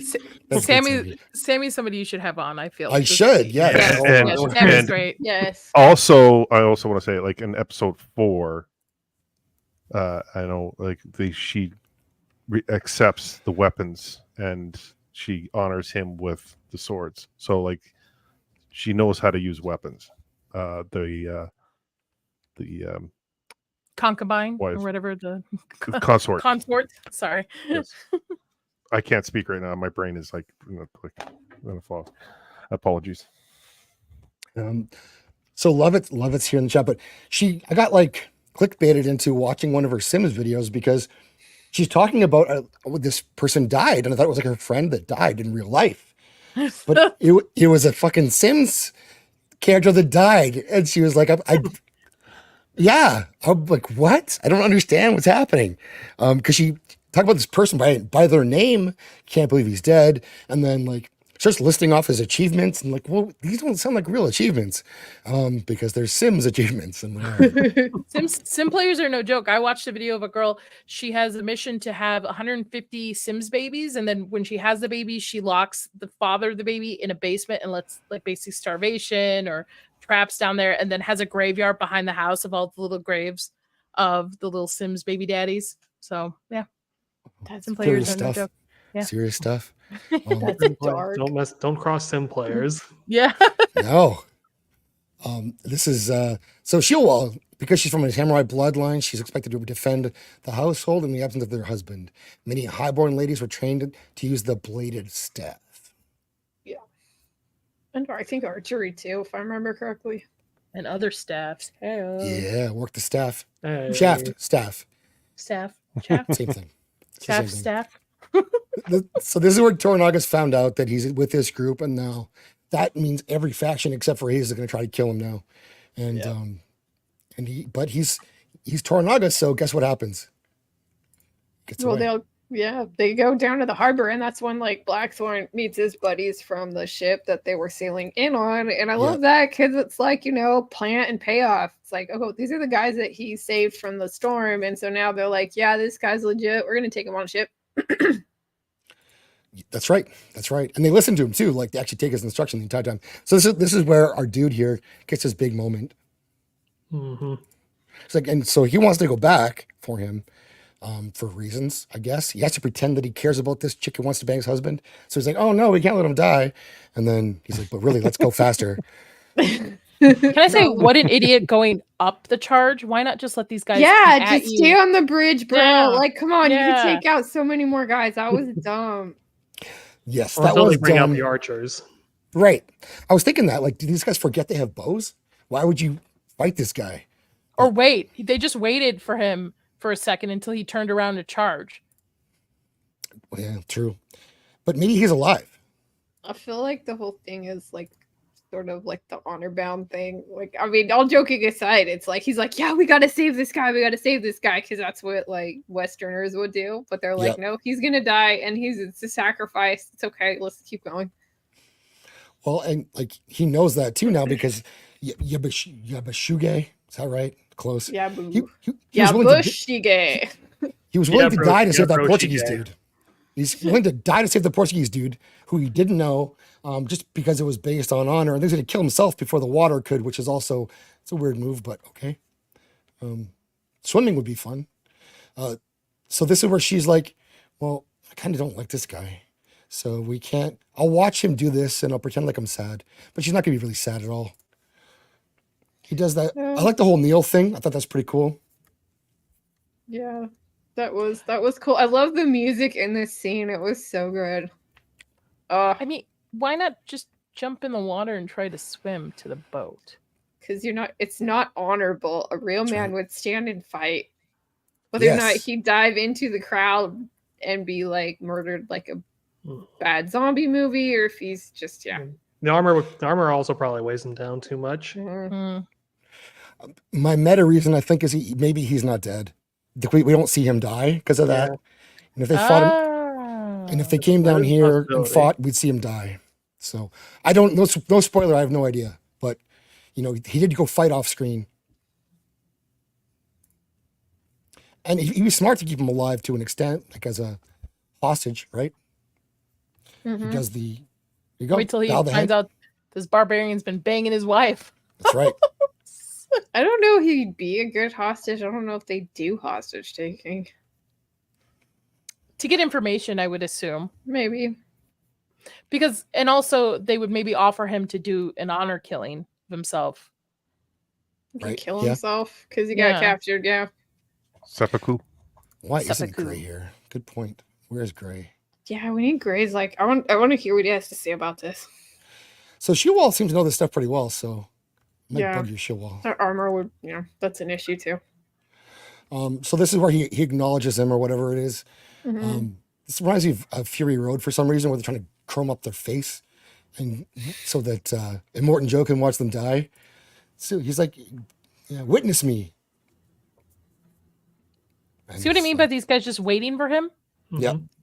Yeah. It's the honor thing. I mean, I think they're really like lean into this to show how foreign the culture is to us. Man, white people play dirty. True. Yeah, exactly. That's kind of the thing that they're going to go on. And I mean, it could be part of it is that maybe those guys are kind of like lazy, don't want to do extra stairs. So we'll wait up here for him. They got to get their 10,000 steps in. Mhm. True. Yep, there he is. He's like, all This right, armor is just so well done. yeah, it's it's so amazing. cool. Yeah, I mean, I I wouldn't wonder do the it- shout thing. If any of this stuff was used in The Last Samurai. Like, you know how they save costumes Yeah, for other productions, especially for extras. Yeah. I wouldn't be surprised if there's a few of them in there. Considering Sonata had a hand in both that. to get to the boat. And this is the other challenges here too. Like it's negotiation after negotiation. Yeah. And I like this guy. Mhm. Like I like when they, Rodrigo, he's cool. Rodriguez. yeah, they build his characters so well in their connection where they don't like each other, but you can tell he's like begrudgingly he starts to like, he's all right. And to the end, in this point where he's like, yeah, let's. He would not give the order to go crash him into the rocks. Yep. Or he didn't turn the ship. Right. Just like, okay, 5 degrees more. Yeah, nah, bro. I like that too. It's like, I like Blackthorn just straight up like, hey, we can't get out, but they can. Like he basically Yeah. just sets it up. Yeah, he does. Mhm. And that's what he kind of shows us his knowledge, and that falls through in the next episode as well, where he gets all the naval stuff, but Yeah. all This the guy's smart in a way that I kind of like. He's, like from the time that he did the thing with Yabushibe on the like cliff and, and tricking him into going down there, thinking, okay, he either like dies or something happens, and then this part was really good too. yeah, I think that he's consistent with his desperation to not die. Like he really, really doesn't want to die, and he shows us that every episode. Basically, it'd be easier to go, but he's not doing it. Hey, Teak, what's up? Thanks for coming. Yeah, I like this one too because I don't know, it just reminded me of like the fun moments we had when Pirates of the Caribbean movies were still good and amusing and entertaining. You mean the first one? Yeah. Just the way that they're shouting and they're like, are we going to go through the blockade? And it's like ramming speed. What- For real, there you could totally just put the Pirates music underneath this and it would work. I like that his crew trusts him too. To like, all right, let's go. It's a race now. It's like basically like Harvard versus Yale. I know, right? Sketches like Man, look at Shield just dropping facts. Okay, sorry. He can Yeah. have my seat.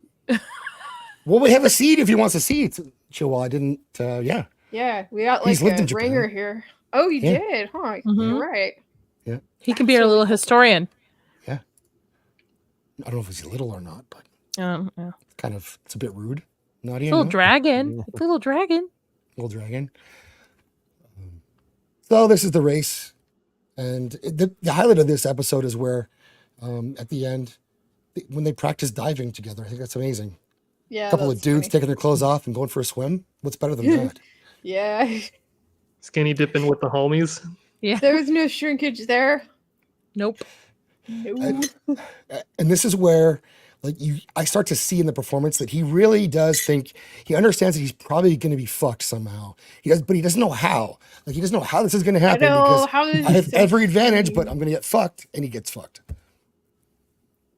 Like, I love a good race. Yep.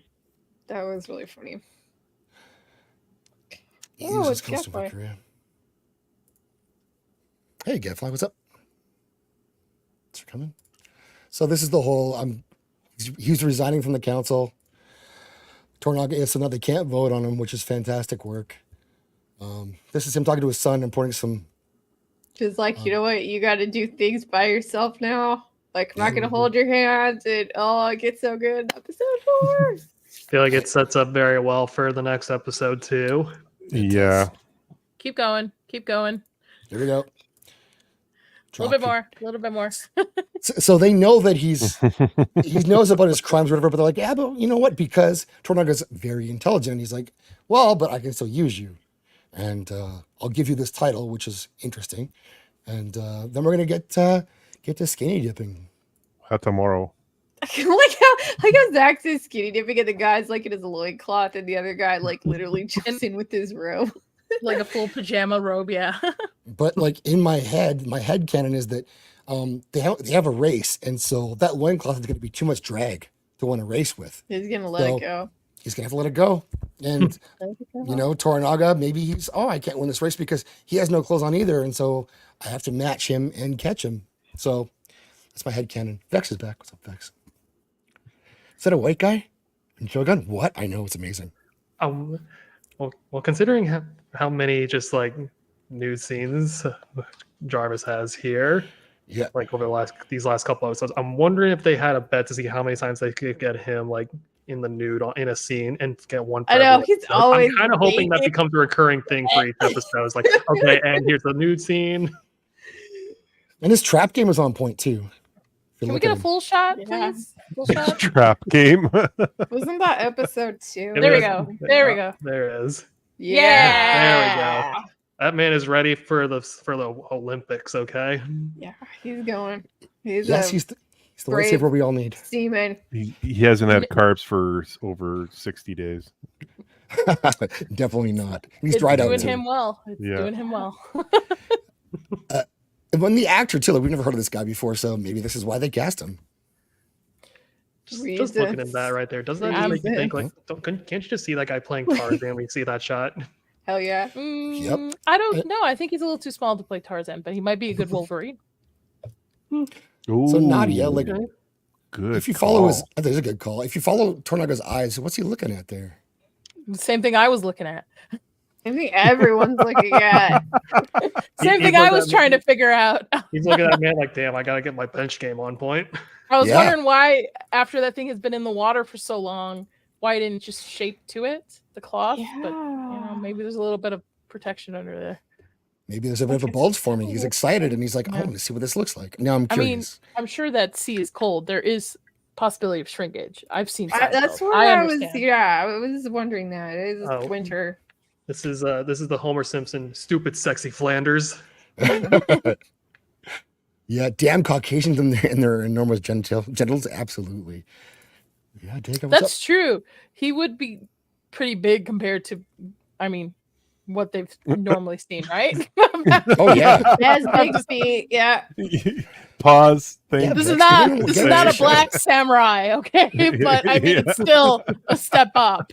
All right. Well, why would you not want to see this? Every Look at day her. of the She's week. checking him out. Everyone's looking at his package. If you look, They're really, all what like, kind of? damn. Look She at tracked the grandma back eyes? there. She's like, whoa. Yeah, Is she that a sees it. third leg? Oh. Yeah, what's going on here? This That guy's like, Funny. he's worshiping it almost over here. And look at Tornaga's son. He's like, He's I just see it. looking at it with sad Yep. resignation. Like, yeah, bro. Yeah. Yep. yeah, I'm gonna take it. Look at I'm gonna that take woman it. behind her. She's got I the rays, know. and I was like, oh, Yeah. Grandma's like, damn. She may be pregnant right now from this. Yeah. So was Like, I. man. sorry, just sorry, cheat on Chris, if you're Henry? still listening. He understands. Can we He get watches get, read get, through one- with get me. a freeze frame where he's like coming I'm back not onto the Reacher. boat? Oh, God. So Oh yeah. Let's go, ladies. Oh, there you go. Oh, yeah. there we yeah, go. there we go. The scars just add a Yeah, he's Touch to dangerous. it. Come on. yeah. Take it off, Oh, yeah. Tornaga. Let's go, baby. Get those sleeves up in the air. Barbarian meat. Fuji was catching an eyeful there too. Do you see that? Yeah, Fuji's like, She sees her. And- She sees her future. Wouldn't he be technically uncircumcised as well, yeah, historically probably. speaking? Probably. Yeah. No, because he's. Oh yeah, he wouldn't be. Yeah. Yeah, but Shugi's intimidated by him for sure. Look, he's like, can I fight this guy? I Probably don't could slap him across the face with it. know. Yeah. Mushroom stamp right there. I'm about to turn left, and I don't want to smack you with my dick. That'll chicken meow meow. There you go. Yeah. Adam. So yeah, great episode as usual. It ends with a swim off, which you can't beat. Woo! Woo! There you go. Keep going, my Good guy. butt action. Get all the angles Yeah. there. That was Yeah. not. The Yeah, nice that was little not. beat that One you got of going the- on. Yep. Oh, until he's satisfied, she says. Okay. Oh yeah, he's like, okay, until you're satisfied, I get it. If And I was her Tornado, and I was the only one that spoke English, I would tell him the same thing. yeah. I think the Tornado too is like he sees it and he's like, well, I'll make him teach me how to dive. Like he doesn't know how to dive. He can swim but can't dive. Okay. I mean, And he's what been on is this really ships. about? Yeah. We'll have to go swimming together. I'll race you. What's the prize? Huh? What do you think? Look at that smile. Look at that smirk. He wants to go to Pound Town for sure. Barbarian meet it. That's right. All right. That's the episode. Solid episode about Chicken Meow Meow. Absolutely. He's a merman. Great episode. Muff diving better than water diving? Probably. Yeah. Yeah. Yeah. Well, Most he's about to cases. find that out. Yep. So what would you guys, so up to this point, episode 3, what would you guys give the show out of 10 if you had to? Let's go Gooch first. I would say like an 8.5, 9. I'd probably go with 9. It's like almost near perfection. Like everything, the setting, the acting, the dialogue, like everything's, in my opinion, perfect, almost perfect. Like I give it a 9 because I just want to. I'm hoping it doesn't go off the rails, which I don't think it will, and I'd like to see what the next episodes bring. Episode 4, I like Lady Balefire. Or was it Nadia? I think it was standing up at the end and just going, Oh, yeah. damn. Yeah. I was just like, I probably would have stood up, but I was really tired, so I was like, I was just like well, Oh, Wyatt from damn. Wyatt's Metal. I was so proud of him. I was like, yeah, you're gonna do it. Like, I'm like, there's a thing you should do in this situation, and you can either be bound by your honor or you could just do what is like, you know, what people do in wars. Because I think it's interesting that they go for a long time thinking that after all of this stuff, they're not at war. I mean, after what happened in the harbor, like you're at war. You just don't know yet. Yeah. I don't want to spoil it because I don't know if we're gonna go into episode 4 because Yeah, it's already late now. I thought we could. I wanted to, but I don't think we have time. yeah, This took up quite a bit of time. We got lots to go. We'll go over this week by The week. damn Black Samurai getting in our way. It's true, especially episode 4. I don't really want to like speed through because it's such a good episode and There's so a much lot happens in it. going on in that episode, especially. Oh, That so kinda much. needs some time. It's very, very, very good. May have spent too much time on diving scenes, but I don't think there can be enough. So no. I I'm mean, good come with on, it. barbarian flesh. What do you think, Lady B? What would be your rating? You know for what? the I good give it a 9, 8.5, 9 too.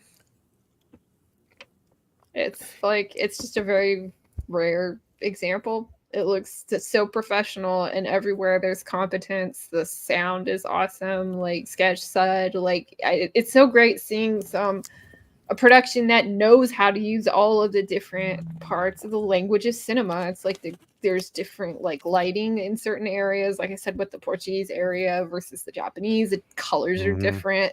The costumes are amazing. Like the story is great. Like it's so refreshing to see this. And I think like I'm just gonna be perfectly honest. I don't even watch a lot of TV or go to the movies that much anymore because I am so depressed by everything that I see. Because I studied screenwriting for a really long time. I wanted to work in the industry, and I see stuff on TV and it's like if I turn that into some of my teachers, it would be unacceptable for them. Like they'd be like, you can do so much better. And I'm just like, this is the crap that's getting made. And it's like, why would you even want to work if that's like the pinnacle? So I was just like, screw this. I don't even want to watch it, but it makes me excited to watch movies again. So it gives us reason to hope. So Sketch he's at 94. Let's get him to 100, guys. Do it. yeah, come on, guys. Like, Come on. Send me to the moon. It is in the chat right now. So let's go get that happening. And for sure, 100 should be 6 more people. Let's do this. We're never going to stop till we get there. So I'll get more stuff out for you that will be worth your while, I swear. and hello, DJ Ronnie. What's up? Thanks for coming by. Yeah, sure. Well, I'm gonna have to bug you now. You know this stuff too well. So yes, Cheetah was gonna have to come on. he is. Yeah, he won't Good. have no choice. It's his own fault. So let's go and sub to Sketch. And Nadia, what would you give it so far? 10 out of 10, man. Solid. I have enjoyed every single episode. I look forward to it each week. It has my full attention when I'm sitting down. I think everything from the production, sound, costume design, the dialogue is just so well. You can tell there's a lot of heart and detail into it, and it makes you think, which I love.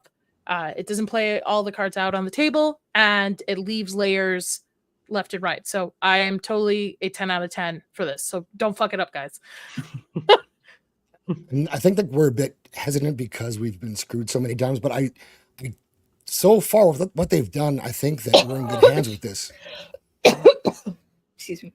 That's my thought anyways on it. I think they're going to stick this landing because they already have the story. It's already been done before. So, and they're doing it this well this time. I think they're going to be on it. What do you think, Sketch? So I'm kind of with everyone else right now.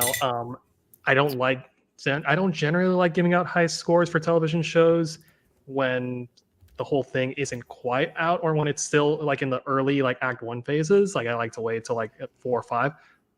Just from like the first episodes, I was already at like an 8 just because everything that was going into this production was just so masterfully done and was just on another level compared to so many other TV shows, kind of like everyone's been saying. I'm just going to be kind of echoing a lot of what everyone else has said.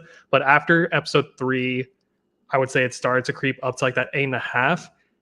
And just as a spoiler, like once we get to episode 4 is where I think it goes up against like a 9. So I'm hoping that it's just going to keep on that trajectory and it's just going to keep getting bigger and better as it keeps going. We're just going to get more stakes. We're going to get more tension. We're getting a lot more conflict and everything. I think the show has a really good chance of just giving us an extremely good 10 episodes of constant build up. Yeah, that's well I put. agree. Yeah. I think I would give it a solid 9 at this point. And I think we've all been sort of abused before, but not in the funny domestic way.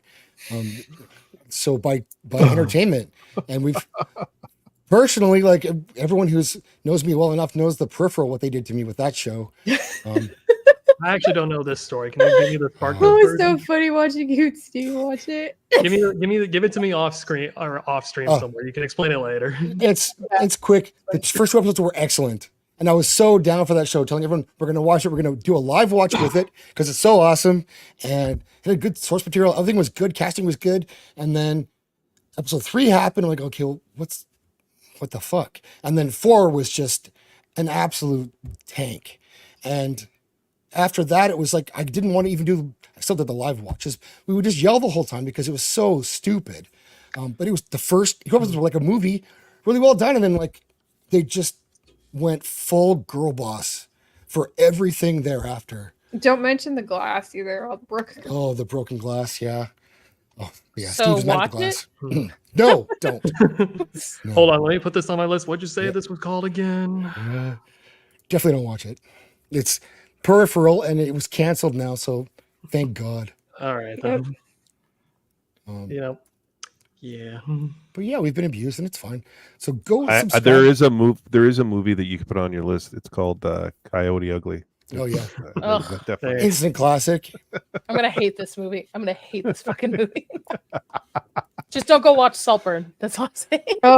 Oh my god, that I've movie. heard I've Oh. heard things about Saltburn. Oh, Oh, that was the biggest trash. Yeah, Saltburn was an interesting one. Don't.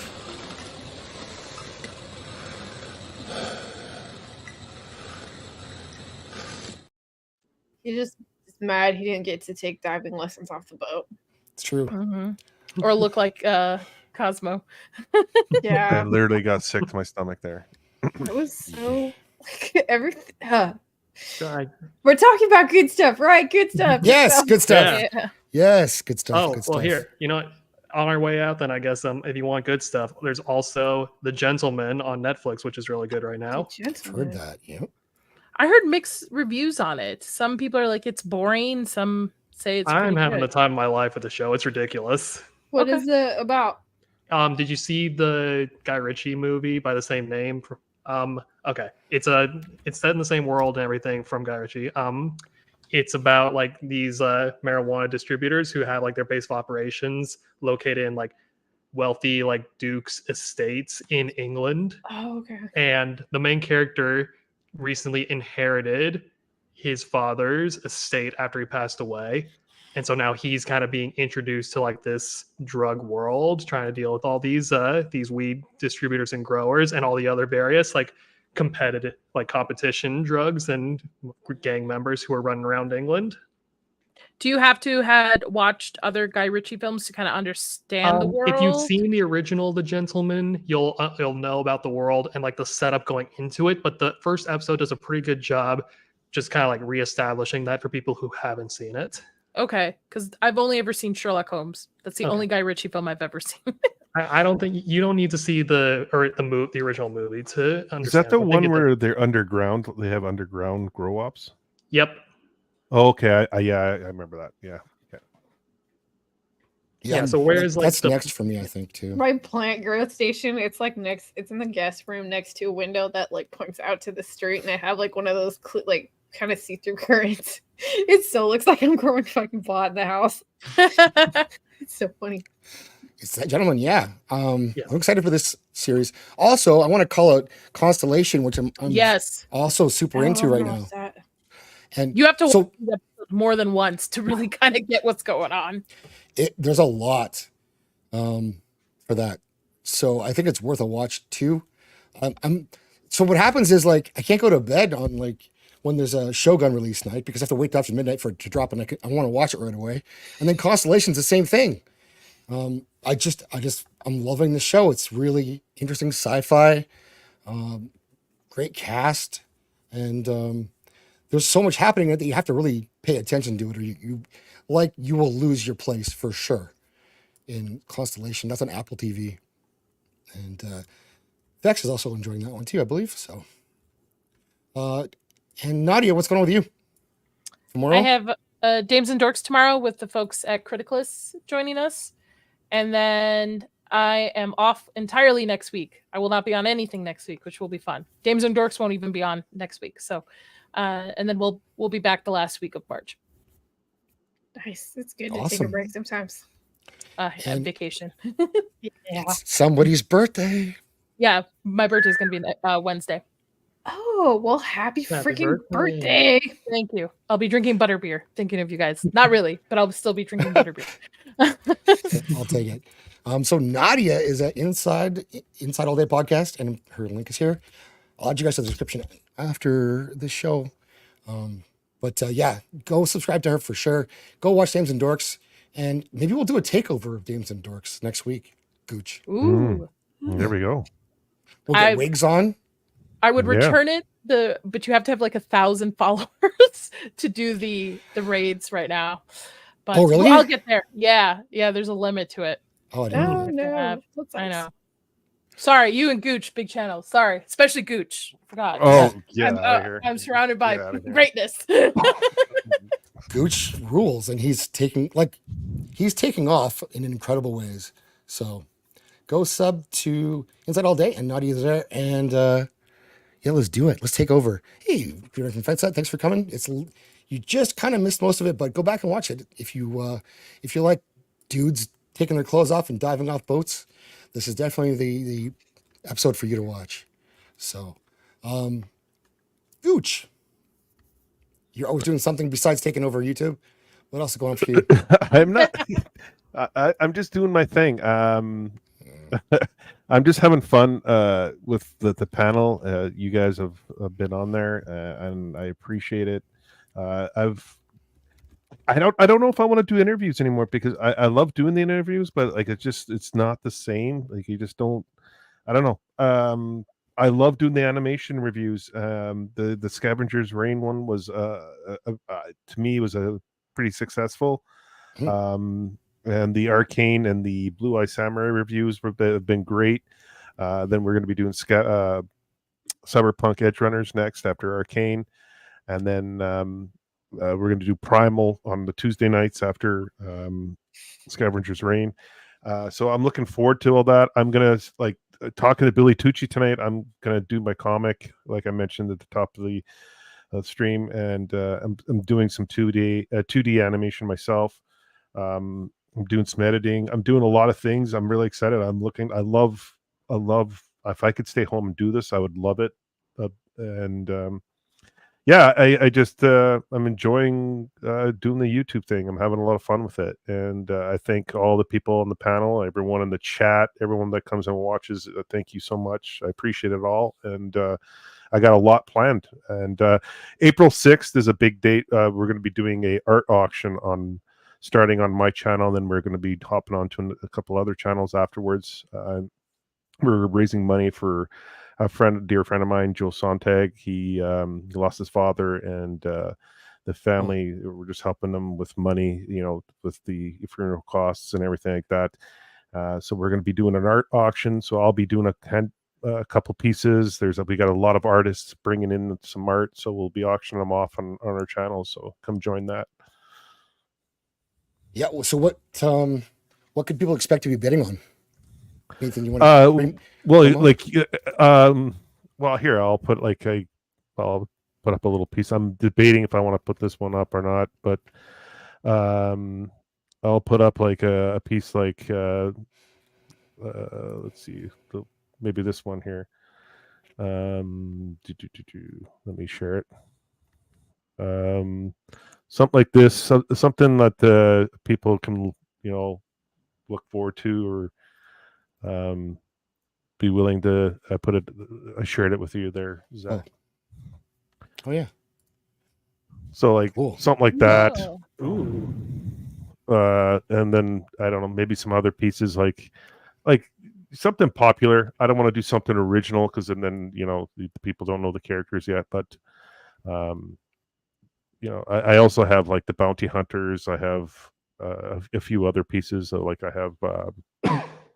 have Invincible, a couple other characters. So I don't know. I'm just actually I'll put that up too, just in case you guys want to see. I'll have this piece here. More boobs. More boobs. What about Zach's work? First of all, he has a great name, Zach does, but also he does great work during the shows on Thursday. Will he put anything up for auction, do you think, for that? Yeah, he's doing a piece. He's going to be putting up a couple pieces. So he wants to. That's cool. Well, I like Best that. dad ever. Josh would be a good person to talk to as well, because he knows a couple artists that might be willing to donate some stuff for it. Well, Awesome. Josh was asking in the chat earlier about if you have an editor lined up for your book too, Gooch. So I have a Josh. couple. Yeah, I have never met Josh. I think I've met Josh. Yeah, Josh once, is rad. Yeah, Josh Josh is is great.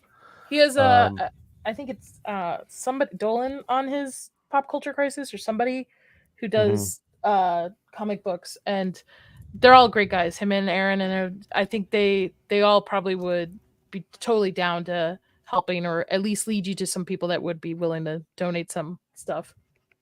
Yeah, that'd be great. Don't want too many pieces because then I only have I think an hour or 90-minute block, and then we're moving on to another channel, and then to Michael Bancroft's channel, and then onto Jeremy's channel. So but yeah, anything from anyone, if they want to donate a piece, it'd be great. We got Dan Lawless. I know Billy Tucci who was on. He's a legend. He's going to be handing in a piece. We got like a whole bunch of, I think Brett Booth might be putting in a piece. So like a lot of big name artists are putting in some art pieces. So what day is it again? April 6th, that's a Saturday. Give me more details and remind me. I will definitely broadcast it on Dames and Dorks the night yeah. the day before. Yeah, I'll be promoting it from now until then. So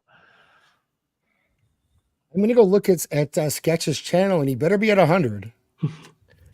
Do it. yeah, get this guy to 100. Do it. Do it Let's get him to let's get him to 500. Yeah, he's got 100, so that's awesome. But like, let's do a couple more. I'm at 359. Can we at least get me to? Oh, let's get that pumping too. Yeah. Yeah, hold on. Even your troll accounts, folks. I know you got some of them. Get those burner accounts out, people. We need them. Where's the burners at? Oh no. Oh, okay. It says my current analytics say it's hit 100. Let's do one more. Borderlands will save Hollywood. Adam, Yes. get out of here. Adam's so excited for that show. He loves that so much. I think it's a big improvement on the franchise entirely. It's gonna be amazing, as what he's been saying. So You want to That's great. infuriate my husband? Just send him shots of that, screenshots of that movie. It's gonna be interesting. Yeah, Fallout. It's a great franchise for sure. We'll see how the TV show goes. Show looks pretty good. I've never played the game, but as a normie for the it looks interesting. Not a good sign. Doesn't look like the it doesn't have the same kind of tone as the show or the video game. I like Walton. Is it Walton Goggins? Walton Yes. Goggins. Yeah. Yeah, he's I like him. So I'm sold to at least check it out. He was great in the Righteous Gemstones. Yes, that show's great. That's a great show. If that's a high recommendation for me. I loved that show. Justified, The Shield. He was good in that stuff too. He's just great in everything. Mm-hmm. Great actor. So, Nadia, you're at 360, but let's do more than that. Like, come on. Get out all your accounts, people, and let's go and subscribe. And Eclay, yeah, that's not a good sign if the peripheral people are working on Fallout. That's concerning. But yeah, I think the writers are from like She-Hulk and something else that was horrible. Like I was like, oh. I'm willing to give things a chance because sometimes people learn from their mistakes. Sometimes they have babysitters that help kind of direct where things are supposed to go. We'll see. So, but I mean, I get it. One Piece was great, but I heard Airbender was horrible. So, yeah, get ready to be let down. Yeah. When I see Aang flying around like a flying squirrel and there's no glider, like I'm like, okay, this is already sucks. Like they can't even add the glider piece. Like Demon Slayer's coming back though the next season. Yeah, I did see that. No. Yeah. Really good. I'll show you something here. Wait. And I want another season of Jujutsu Kaisen. Pay your freaking animators, folks. Let's get going. Oh well, speaking of animes, One Punch Man season 3 has been announced. That's true too. Oh, Nezuko! That's cool.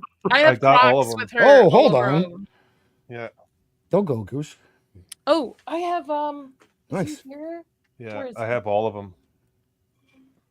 Where is he? I don't think he is. Lady B, what's coming up for you in the White Cloaks? Dude, okay, I'm not doing anything, but I'm helping the White Cloaks out. I'm doing a lot of production stuff for them. But on Friday at 8 p.m. Central Time, we are having March Madness for the crappiest moments in like season 2 of Wheel of Prime. Nice. And the guys have been doing a lot of work. My little like spreadsheet nerd dudes have been like making spreadsheets. There's brackets. They've been voting on these where like we've been promised some 3 a.m. ballot drops, like, and like, you know, dead people voting. 3 a.m. We're excited. drops. Yeah. Yes. Yeah. So we're gonna do like that on Friday night, Friday night, 8 p.m. Central, and it's gonna be pretty funny. And yeah. Will's been getting the clips together. I'm doing just production stuff for them, and we're getting our whole StreamYard thing set up. So we should have a bunch of cool clips, and Like it should look a lot nicer than some of our other ones because all the technical problems we had. But it'll be a good time, regardless, because we always have fun on our streams, and there's going to be a lot of different people too. May or may not be women on the panel. So yeah. Okay. Well, so Lady B, your link for your channel's in the chat, and so is White Cloak. So go sub to both of those people, and then Yeah, like we do a lot of do stuff. it. I haven't done a lot on my channel just because I like do stuff with them and we cover the same thing. So I just think it's fun just to work together with other people. So yeah, I agree, Jay. That's the thing. I'm looking forward to this too, Dildo. For your Oh, body yeah. problem. We Looks got to good. read that. I'm hearing a lot about that now. I don't look for mistakes. Supposed to be an interesting book. So Yeah, we have the book. Yeah. We got to read it. There's so many books I need to read. I'm like, Dune. Like, Mm-hmm. I'm taking a break. I'm reading a high fantasy something. So Oh, kind of high fantasy, like spicy Lady high Girls fantasy. Club. Okay, yeah. Yeah.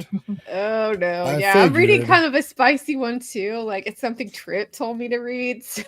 Is it A Court of Thorns and Roses? Because that's what. I'm No, reading. not that. Curious. But I heard that's like straight up like AO3, like yeah, like fanfic level. I'm on the stuff. second book. I was like, I might as well. I bought it. Might as well just read it. It's in, right? Like, I know I'm reading this one called Kushiel's Dart. But the funny thing is, Robert Jordan said it was really good. Oh, And it's about this kind of like courtesan lady that is like really into S&M. So it's gonna be awesome. And I have a comic book stack this big that I have to get through. Otherwise, I'm never going to be able to buy new comics. So is that the rule? yeah, that is the rule. The rule is to get through it, and then I can buy new stuff. Will, I don't need to know stuff to come on the show. I'll just make it up. Come on. You ever heard the phrase "fake it till you make it"? That's right. Yeah, They do apparently fake that's how they reviews. made that show. I mean, God, it's so bad. If we get past land peeing, yeah, that was a scene. That was it for me. I was out. All right. And Sketch. Hey. What are your plans now that you're over 100 subs? I will drink heavily until tomorrow morning. Thank you very much. Okay. Wow. But I'm in the process of trying to decide what my next serious editing practice is going to be. Probably going to do something else game related. The Metroid one took off more than I was expecting, so I'll probably go back to that. I've been thinking about doing some sort of annual, like 1 year long project for for Monster Hunter, just to get ready for Wilds next year. I'm exploring things, but other than that, just going to be trying to get back into the habit of writing out this script for this radio drama I've got cooking up. That's cool. And just gonna keep watching stuff meanwhile, and I'm just gonna keep doing all that while I'm kind of off the clock and not contributing my talents for a 4 million sub channel elsewhere. So Okay. Well, when that radio drama is coming together, let us know for sure. I definitely will. There will be much more marketing for that than normal. What's the time frame, do you think? I know you can't tell us exactly because you're doing it in your spare time, but what's your guess? I would like to have at least some sort of like an announcement trailer or something of that caliber out and publicized by like end of this year, and then probably start releasing episodes next year. I want to do like a whole like season, like from start to finish, have fully edited before I start releasing, so I can just kind of do like a weekly release cycle with them and not just kind of like have them come out when they get done, you know? That's I cool. can be like, that way I can be like, hey, the entire series is completed. I'm going to be releasing it on a consistent basis for like these 3 months or something like that. I am all about weekly releases. I hate the binge thing. Yes. I'm with you. Down with the binge model. Weekly is Mhm. superb. Makes people think. It starts conversations. Gets you instead of just- talking. Yep. That's right. Yeah. So there's that. If you want to see, well, I'm not on camera over there, but I do edit over a comment section with Brett Cooper in my spare time. So Oh, that's cool. you can That's probably, cool. Oh, really? you'll probably be able to catch some of my editing prowess and some of my dumb memery over there from time to time. Other than that, just as far as the things that I'm doing on my own, my channel is there. You can find my sound design work. And if someone says something stupid, I can make it into a meme, I'll do it. That's awesome. Yeah. Well, thanks for coming on this week. And for me, I'll put some more clips out in the next few days, probably. And I'd love it if you leave a comment after this. First of all, it's up to these people who are awesome. Gooch is like pretty good, but everyone else on here is great. What do you mean? He's aight. He don't need a spotlight. You don't need a spotlight. No, at all. I don't. He's just that good. He doesn't even need to explain. No. He doesn't even need to be on camera. Look, he's good. Yep. He's probably got up to 4,000 subs by now. Probably. Yep. So I'd love it if you leave me a comment after the show. All you have to do is hang out through Trans People Are Our Friends. And that's a great outro song. And then leave me a comment. Maybe tell me what would be your samurai name. How about that? That's a fun thing to do. Or tell me to go fuck myself. That works as well. I don't care. Just leave a comment. It's all good. Gucci-sama. Gucci-sama, see? But I'm already Nadia-sama. Nadia-sama. Yeah. They do help. So that is it. Circle of Jerks has to come back this Saturday. We've missed way too many, and I just have like friends who are super low T, and if I can't talk, then they're all out. So you heard me, and it's got to come back this week no matter what. So look for that. Maybe on my channel, maybe not, but we got to do it. We can't lose the jerks. People need that. And with that, you guys ready? Yep. Let's do this. Are you sure? Yep. Let's go. Yeah. Respect to the trans community. And fuck you, trans folks. Trans people are my friends. Trans folks gon' catch these hands. Trans people are my friends. So respect them for we're going in. Trans people are my friends. Trans folks gon' catch these hands. Trans people are my friends. So respect them for we're going in. Trans folks, show your fucking mouth. I'll knock you out. I'll knock you out. Trans folks, show your fucking mouth. I'll knock you out. You better watch out. Trans people are